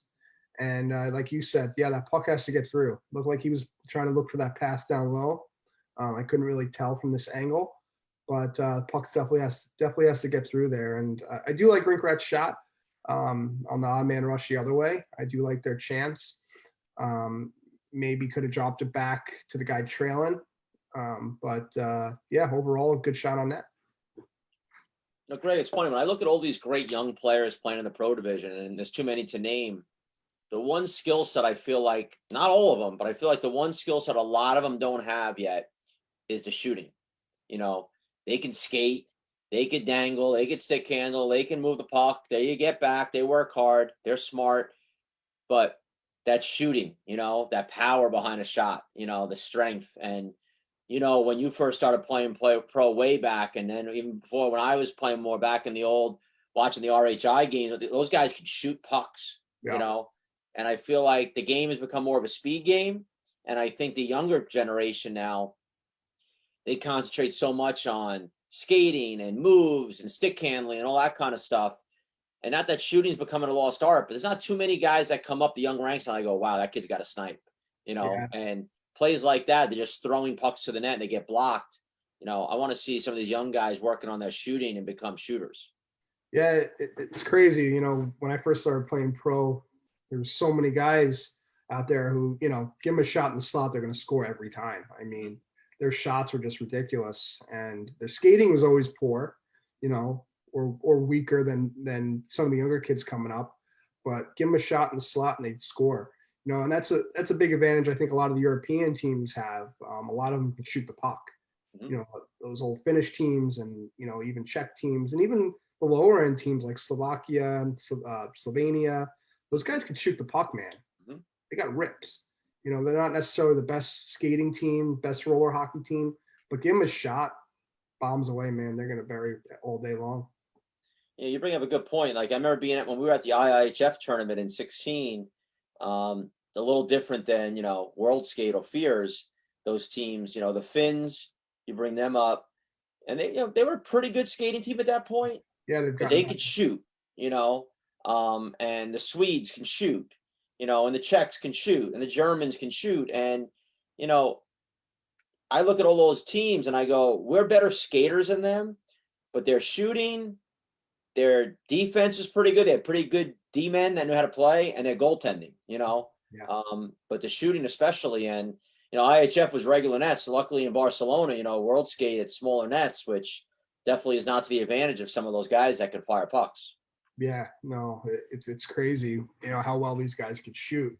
And, it's not like, I feel like on a lot of the teams here in North America, each team maybe has a couple guys who can shoot the puck pretty well, but even their weaker guys have bombs. They can all shoot the puck. So, especially on a power play, it's so difficult to defend when all the guys could shoot the puck, all have missiles.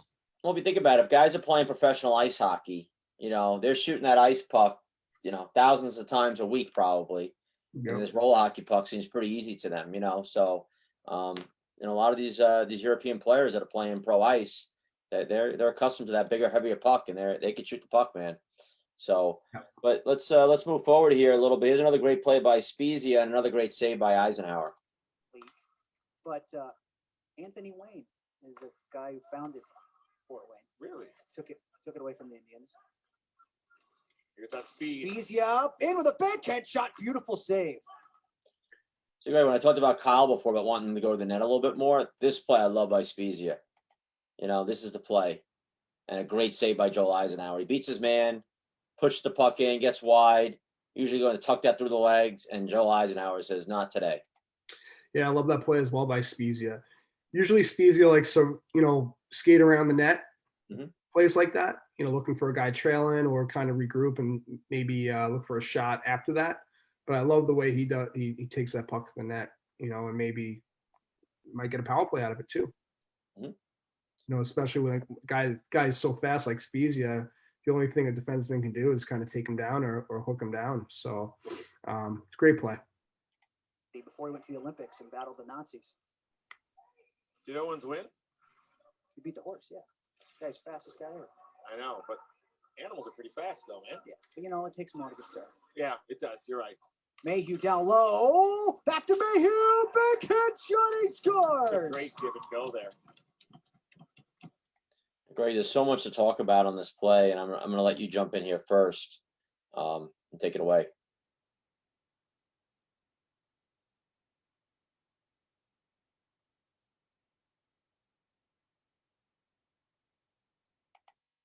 Yeah, so there, Hayden Maxwell looked like he had a little pressure on him. Saw a guy wide open. Didn't seem like he was too comfortable making that pass on his backhand, which I think he should have done, which caused him to go to forced him to go to his forehand. And, was that Ketler stepped in, made a great play, took the body, and then Hayden Maxwell makes a great defensive play, gets a stick on puck as he's down the ground, sprawling out, and leads his team to a 3-on-2 odd-man rush and a beautiful goal by one of my favorite players in the division, Kyle Mayhew. Yeah, I think, initially here, Greg, I think Hayden, again, gets a little too cocky here and puts himself in a tough spot. He's not the guy you really want wheeling back in the defensive zone all alone. And I think maybe he could have got a little more support by his partner back here. Yeah. Right here, you'll see the guy here coming to the screen. He's telling him to go off. He's trying to direct him to go off the boards here, I think, back the other way. But you don't want to make a blind pass in your zone. Yeah. But Cody Ketler, again, we've called his name a lot this game. He hawks him, stays with him. And right here, Hayden, he should have kept going around the net there, use his speed, knowing who's on him. Yeah. Went back at the body. Ketler's going to play the body 99 out of 100 times. But Hayden makes up for it there with that stick. And, it's interesting on this play here. I'm convinced here that, on this play, this pass to Har here, I think Har was looking for Pilkington coming in late here for the one touch. Yeah, it's a lefty. But yeah, he's the righty coming in on that side, and Mayhew right here is still covered technically. Yep. But it winds up Mayhew intercepts it, comes in, and tucks it. Maybe even Lane thought that puck was going to Pilkington. So Yeah, I agree with that. either way, I'm sure everyone will say it was on purpose, but great play all around no matter what. And all that matters, it winds up in. It's an assist for Har, and it's a beautiful goal by Mayhew. And a big 1-0 lead here in a game that does not see a lot of goal scoring. Yeah, it's a huge goal in a game like this. And, there was probably maybe a handful, 5 or so odd man rushes this game. There weren't too many. So, when you get them, you gotta make them count.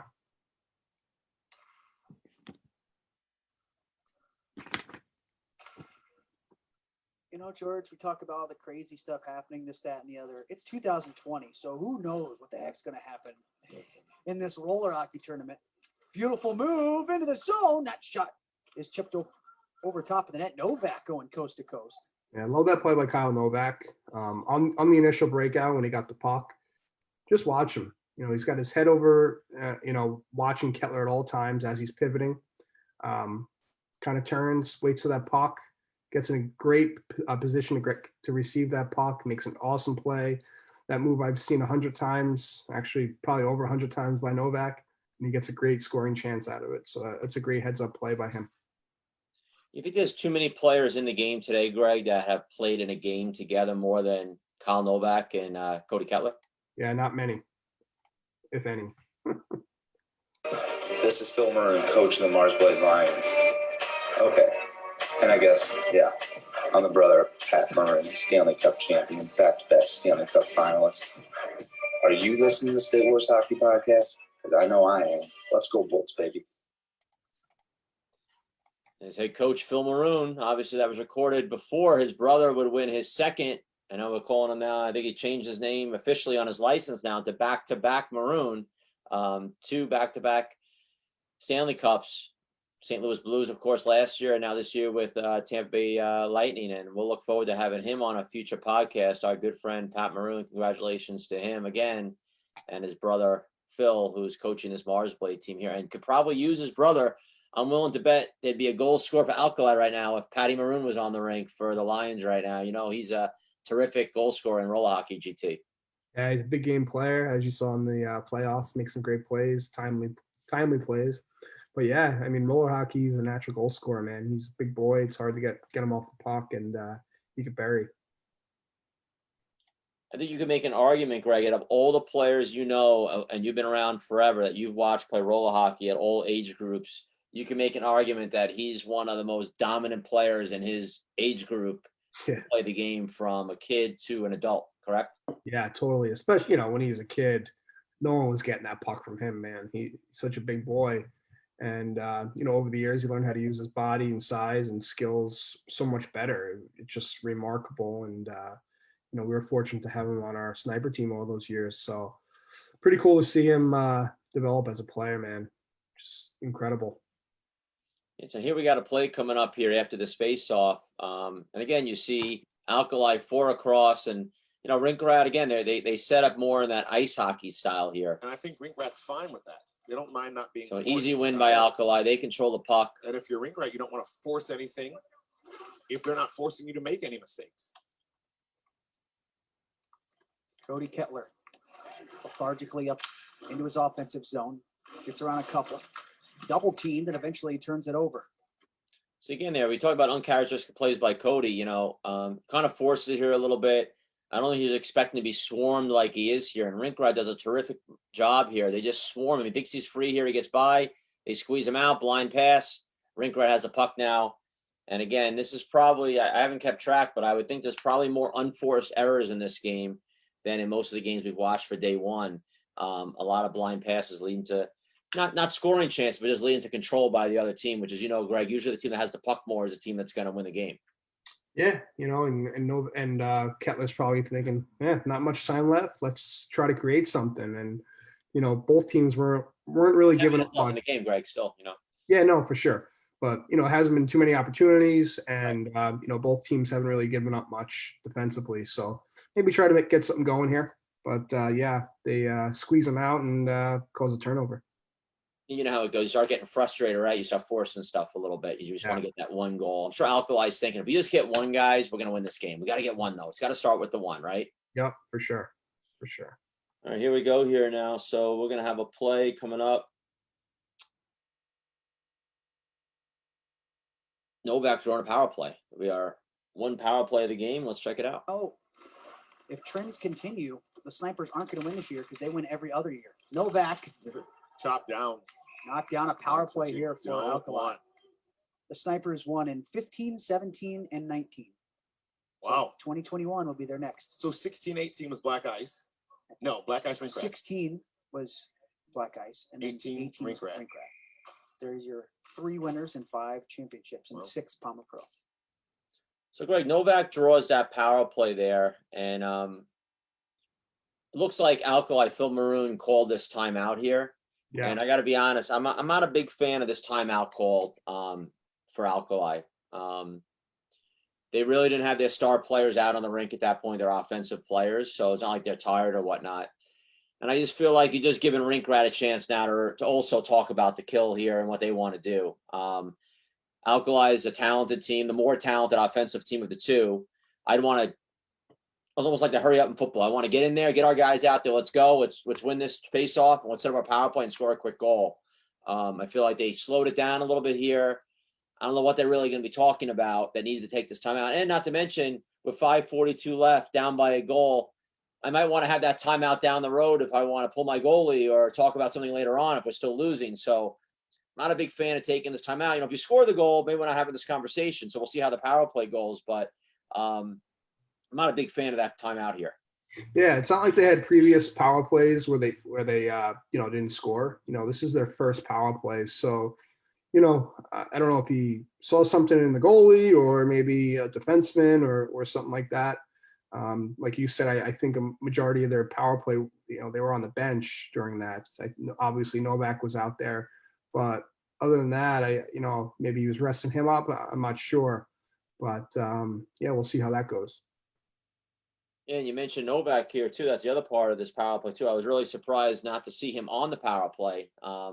Granted, he hasn't had the strongest game in my eyes for Cody Ketler. I hold him at such a high standard, but to me, I think if Joe Cook was there, I've seen Joe at World Championships have Cody on top of the power play. So I like him up there as that quarterback controlling it, and I like you're going to see a box setup with Alex Kyle up top. I like seeing Kyle down on that dot for that one time where he's lethal with. But let's run the power play out here.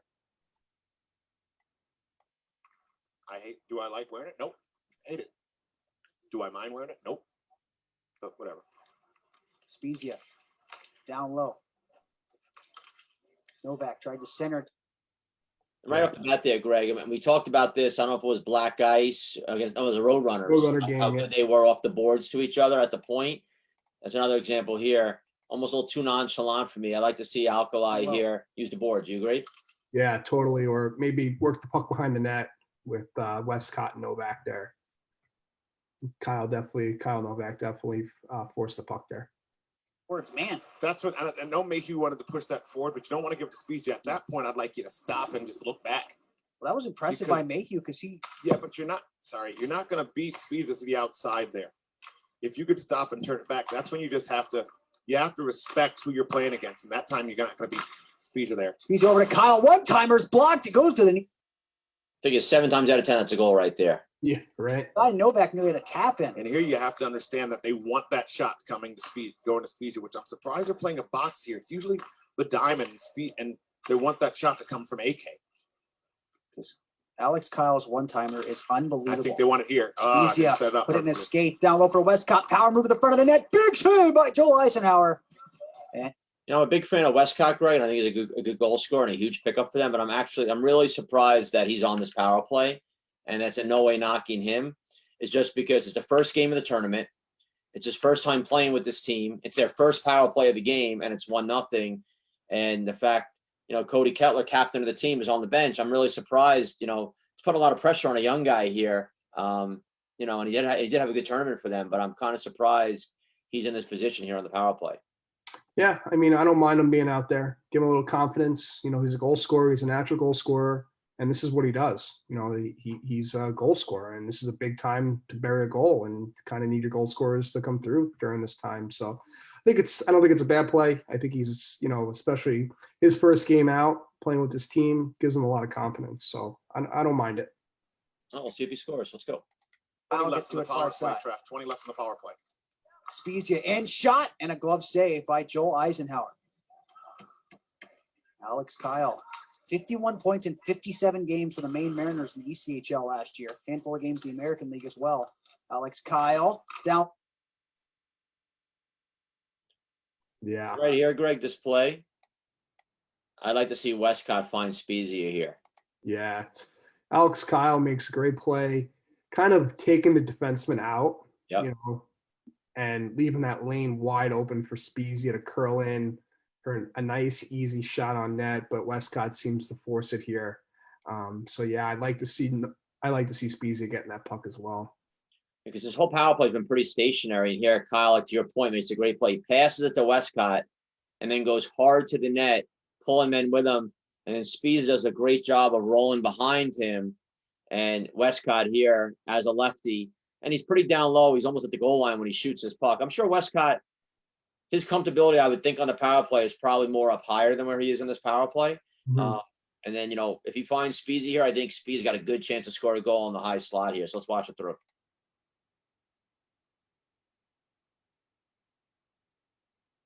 Yeah, it's not the best angle for Westcott taking that shot. Makes this Definitely would love to see that pass to Spees. games in the American League as well. Alex Kyle down low. Westcott shoots. Joel Eisenhower up. Well, the thing was, too, Greg, if you think about it, because Alex Kyle is over there as well when he passes it to him. Yeah. So Joel Eisenhower is already on that side of the net. You know, he's here, he's here, he's here. So it's not much movement for him. It's one little step over and he's there, you know. He's not having to come all the way across the rink here or anything. Yeah.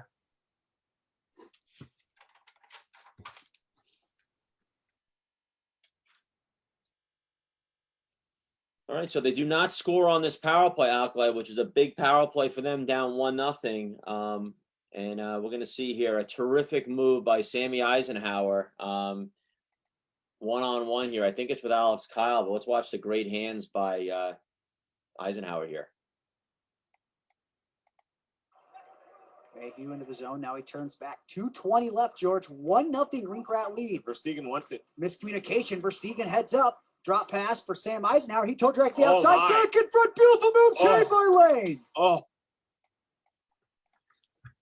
Let's start with Verstegen here, Greg, on the drop. And again, Rink Rat's done a couple of these this game where they've crisscrossed and dropped, right? Yep, they have. Eisenhower follows the play. He just leaves it. And what I like what Verstegen does here, one of my biggest pet peeves in any hockey is when guys make a drop pass and they throw it hard past someone. I love how Verstegen just leaves it. Yeah. That's my favorite kind of drop pass, Greg. Just leave the puck. Just skate it and leave it. Let me pick it up. Do you agree with that? Yeah. I love that kind of play. So Verstegen just leaves the puck here. He comes and takes it. And Alex Kyle, as not known as a defender, with my big no-no, Greg, as you know, is going down. Goes down here. Easy play, come around. And a great save by Zach Lane as Eisenhower comes in all alone. Yeah, he sold the shot. He definitely sold the shot there. You know, everyone probably thought he was shooting that puck.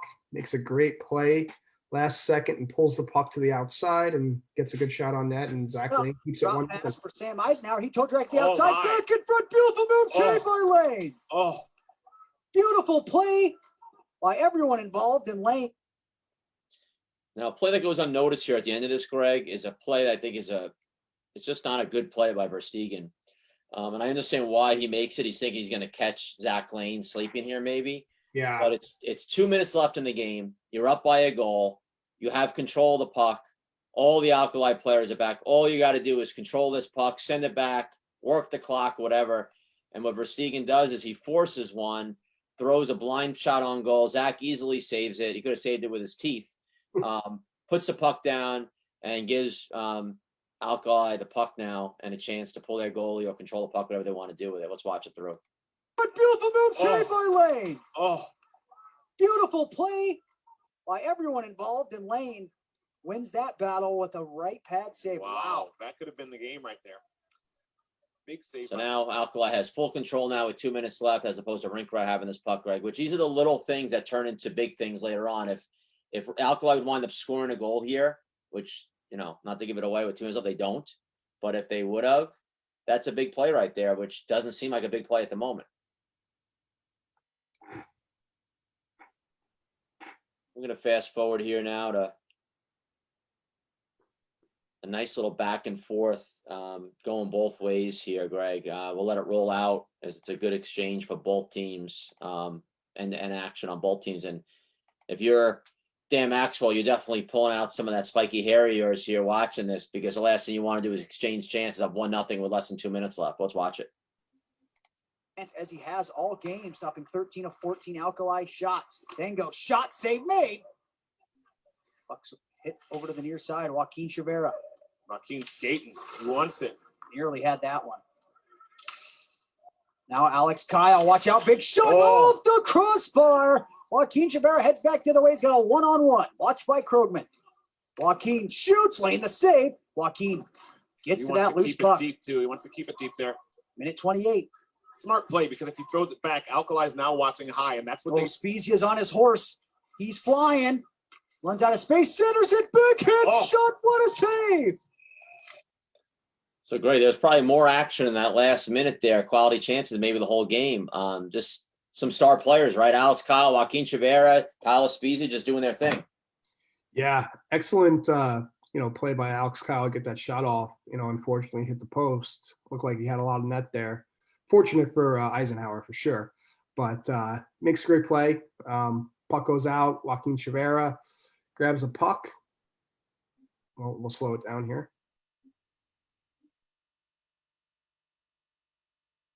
Joaquin Chavera picks up the puck here, makes a great play, gets a shot, keeps the puck down low in the offensive zone, does his best, and then Alkali's off to the races the other way. A great pass by Spezia here. Krogman, who we haven't got to call his name too much this game, another former member of Team USA, great defensive defenseman, makes very little mistakes, which is kind of why you don't call his name a lot. He's just one of those guys you may not notice all game, but you go back and watch the video and go, wow, this kid's a great defender. Yeah. He slips in here. If he's lefty, it's an easier play for him. It's a tough play as a righty. Spezia makes a beautiful pass through everybody to find him, but it's a tough play.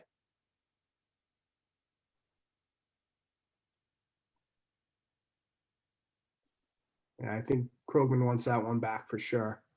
Eisenhower made a great save there to keep their team up 1-0 late in the game like that.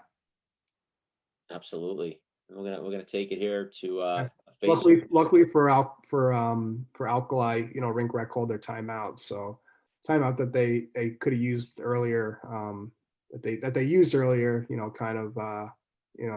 helped them out, and Rink Rat helped them out with a timeout now. So correct. I know the time here is messed up here. It says 0 on the clock, but there's still another 40 seconds or whatever. But here's a face-off deep here. And here's an example, too, again, of, Sam Eisenhower makes a great play on this face-off, wins the draw, and I'm assuming that's why he's out there. He must be good on face-offs, so Dan knows that. He has him out there for the draw. He's a righty, backhand, wins the draw back.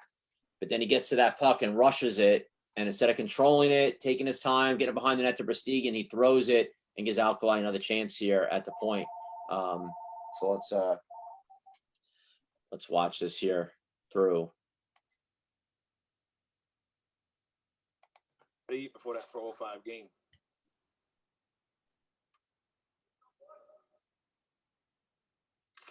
Big face off, and it's won by Sam Eisenhower. He spins to the point, though. He gives it right back. That's a panic.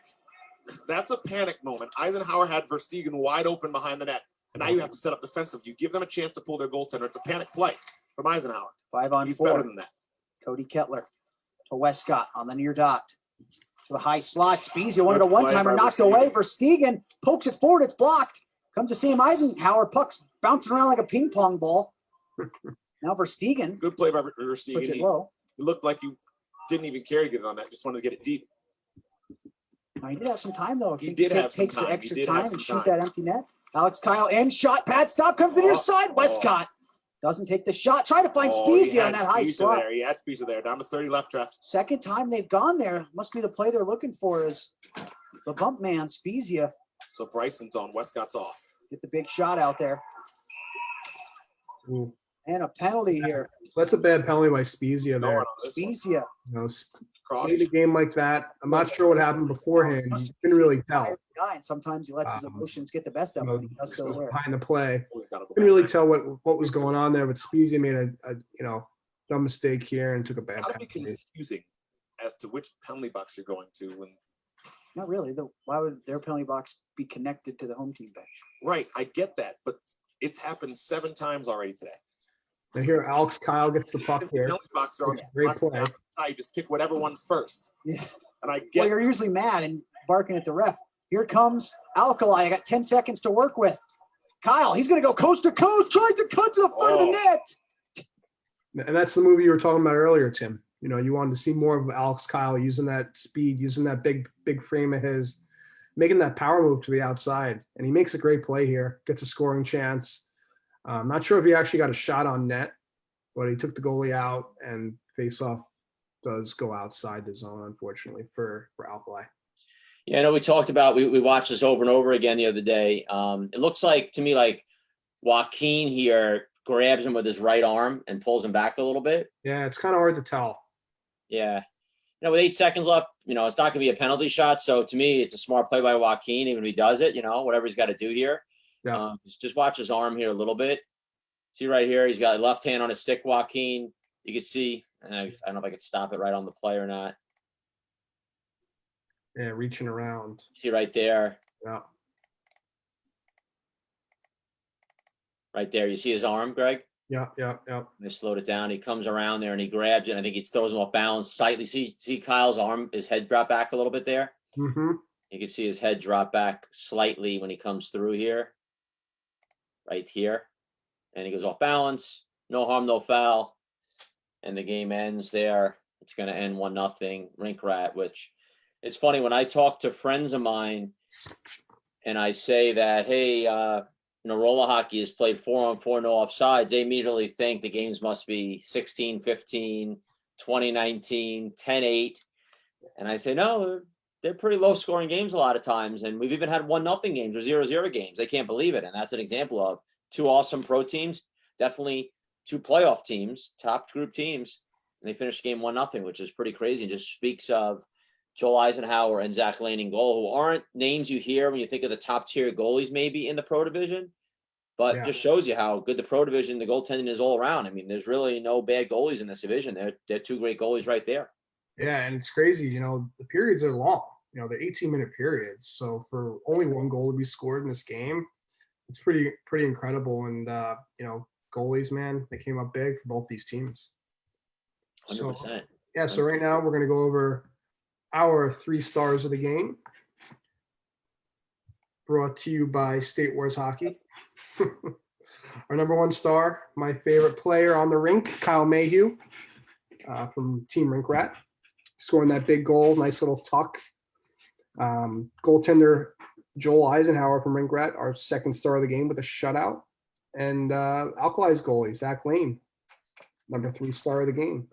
Played lights out as well, only letting in 1 goal and made some huge stops. Yeah, if you're Zach Lane going to the locker room, you got to be like, geez, What can I do, boys? they give up 1 goal and we can't score a goal, boys, in 36 minutes. Come on, He's too nice to say that, though. Oh yeah, no, he's probably knowing Zach Lane. He's probably doing 2 things. He's doing a set of push-ups and he's blaming himself. So, he's a great guy, great goalie, and hats off to Joel Eisenhower. Joel Eisenhower, who played great. Wasn't like he didn't face shots. He faced a lot of quality chances. Looked so poised in net for Rink Rat. Yeah. And did great. And like you said, Kyle Mayhew with that beautiful goal and, is definitely their most dangerous offensive player on that team. And they need Kyle Mayhew to be Kyle Mayhew to win anything, this team. Yeah, totally. He's an up-and-coming star. He's phenomenal. And when he's in that lineup, it's deadly. So he plays a big part of that team. Absolutely. So great game there. PAMA Pro Playback, our 3rd one, I believe that was. some good stuff there, it's funny, as we go through these games, you start dissecting them, we see a lot of the same stuff, a lot of the same things that happen in games. It's fun to recap them. But that's a game that could have been won by either team, Greg. Yeah, totally. Both goalies played great. Again, not a lot of scoring chances, not a lot of key, huge scoring chances there by either team. There was a couple times there were a couple odd man rushes, but I can count on my hand the amount of odd man rushes that there were. So, great defensive game by both teams and great goaltending for sure. No, absolutely. Let's hear from one of our talking about the GOATs earlier. The Beatles, the GOATs of music. Let's hear from one of our other GOATs here from roller hockey. Hey guys, CJ Yoder here, captain of the Tour Mudcats. When I'm not bathing in the fountain of youth in my backyard, I'm listening to State Wars podcast. You guys should be too. That's CJ Yoder from Colorado, Tour Mudcats captain, and it definitely is a fountain of youth in his backyard, Greg, because he's just about 45 years old, 44, I think, and he's still doing his thing as we showcased on the Mudcat game last week. Yeah, next time we go to Colorado Springs, I'm definitely taking a little dip into that well. You and me both. Please jump in there for a minute. It can't hurt for sure. CJ's got his new, we'll have to get him on one day talking about his new facility, Legends, out in Colorado. He's just opening up, just starting to get things moving over there, which is great to see. Another guy, another good friend of ours that is going to do wonders for the sport out west, I believe, with that. And, let's talk a little bit about Greg here quickly. We got our fall invitational coming up November 14th to 15th, really now. We talked about it's just going to be Saturday, Sunday tournament in Pennsylvania. So we started it last year, the fall invitational. Last year, it was just an adult-only tournament. It was great. It was an easy weekend for you and I. We played a lot. I played 35s and 45s. You played in the pro division, and, we were just running around the whole time. We got to have some beers with the guys and relax, and it wasn't too pressure-filled.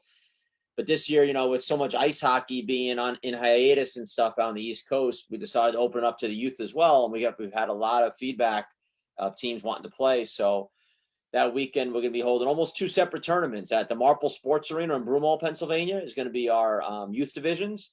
And then we'll have our adult divisions over at the Sportsplex in Feasterville, where we normally have the tournament. And what's great about that, GT, is it allows us to have good game times for everyone. Normally the adults get stuck playing at 2 a.m. or whatnot, and the kids are playing at 6 a.m. Now games could start a little later, not go as late at night for both, and have more quality game times and still have a lot of fun. Yeah, no, that's awesome. And I think that the adult teams especially will like that. And then they could maybe hit the casino up afterwards or whatever they do. But yeah, no, it's awesome time. Always great events. I know we posted all the hotel information on the website yesterday. So just make sure you go to our info and go to hotels, host hotels for events. And the hotel information should be there. Just make sure you check the right hotels, because there's some youth hotels where, Marple is, and then there's a hotel, the Radisson, where Feasterville is, our host hotel. So make sure you keep an eye on that as well. But yeah, going to be an awesome weekend. Really looking forward to it. Yeah, there's a chance to get in. It'll be our last term on the East Coast until Winter Wars, which we just had our makeup of Winter Wars last month. But, the real Winter Wars tournament will be held in March. So it'll be a while out here till we have another tournament. And, we just announced the other day, the end of February, that last weekend, I think it's February 26th to 28th, our Winter Wars West tournament's going to be back out in California. Unfortunately, with the HB rink closing down, the good news is we can host the event over at the Corona rink, our good friend, the Barretts, that own the Corona hockey rink out there. And we'll also have games over at Irvine. And I think what we'll do there is kind of a similar thing. We'll play the youth divisions at Corona, and then we'll play the adults over at Irvine, which the rinks are a little bit bigger out at Irvine. Teams like playing on those rinks over there, the men's and whatnot. So we'll probably do the same thing out there. It's just a great time that in California every year. And that's like the last time we were out in California, Greg. I feel like this is when the whole COVID thing was just starting. You heard about it a little bit. I was in Disney World in Florida, my kids right before that. Yeah. Started hearing some rumblings about it. Obviously, didn't think it was that big of a deal. We were out in California, and then we come home, and a week later, everything's going nuts. So it's kind of crazy to think back the last time we were in California. Yeah, I still remember talking about it, and we didn't realize how big it was going to be. There were rumblings, like you said. not really laughing about it, but just kind of, we weren't too cautious at that point. And what do you know? A couple weeks later, I went to Dallas a week after Winter Wars for a little guys trip we do every year to a Ranger game. We do one Ranger game every year. And during that, it was starting to get a little crazy. And You guys weren't social distancing, I'm sure, when you were in Dallas. no, and there were no rules really yet, so, nothing was really shut down. It was just, same old, like any other normal day or trip. But yeah, right after that, that's when all hell broke loose. So got a couple trips in before that. California trip and Dallas. Yeah, that's what's crazy for me. You think about it. I was in Disney World in Florida for a week. And I've been to Disney World too many times with my kids, and it was packed. I mean, I've seen Disney at its busiest, and it was as busy as I've ever seen it. Yeah. And people are on top of each other from all different countries, different walks of life. We're online. People are spitting on you. We're next to people. We're at the restaurant, drinking out of cups. No one's obviously wearing any masks, and you're on rides with people you don't even know. Then I flew right from Florida to California, and we played in the tournament. You're hugging everyone you haven't seen in a year, talking to people. We went out to a bar one day, had a great day the first day there, doing all kinds of fun stuff. And, it was normal. And then a week later, you come home and you're afraid to hug your mother. So it's amazing how when things get going, and then, of course, I'm a big believer in the media gets involved and everything else. Things just take on a whole new life. So it's been crazy, but I'm hoping next year we get back to California, things will be a lot more normal for us out there, and as things start to open up in California. Yeah, fingers crossed for sure for a good year. Hopefully all this nonsense is past us, so fingers crossed, Tim. 100%. Yes. Also, guys, if you want to watch this game that we just covered, just go to our YouTube page, find us, State Wars. I think it's under State Wars Director, DIR. You can find us on State Wars YouTube page, and you can watch the games. Yeah, and make sure you're checking out our social media. Each day we've been recapping some photos and whatnot of youth divisions. We started with the 6 and under this week. Yesterday and today we covered some 2008. So we're going to go through all the divisions all the way up through to the old men. But we'll spend like 2 days for each age group showing some pictures and whatnot and recaps. So make sure you check out Facebook and Instagram and all that good stuff to check out some photos. And I got an email yesterday. Someone asked about State Wars next year. I assume people knew for sure, but I'll make an official announcement again. We will be back in the St. Peter's Recplex in St. Peter's, Missouri next summer. And we'll get block dates and all that out pretty shortly, but definitely plan on your summer. If you want to be in the greatest roller hockey tournament in the world, the biggest and best, that is State Wars, hands down. So we want to see you guys next summer, hopefully in St. Peter's, Missouri, and hopefully these borders will be open and we get some of our international teams back, because definitely missed having them, and I know they missed being there last year, Greg. Yeah, they're itching to play. We always hear from our friends from Argentina and Brazil, our Canadian friends, United Kingdom. Everyone's eager to get back to it. So hopefully everything will be good to go by then. All right, awesome. Well, great job today, Greg. Always love recapping these games with you, and thank you everybody for watching. And hopefully we'll see everybody really soon. Hey, this is Jason Miro, coach of Mission Black Ice Hockey. When I'm not home counting my gold medals, I'm listening to the State Wars Hockey Podcast. And that's Jason Muro, and he's got a lot of medals to count, GT. And and he'll let you know about it too, obviously. So great job by everybody, and we'll see everybody next week on State Wars Hockey Podcast, Glass Half Full Productions. Have a good weekend, guys.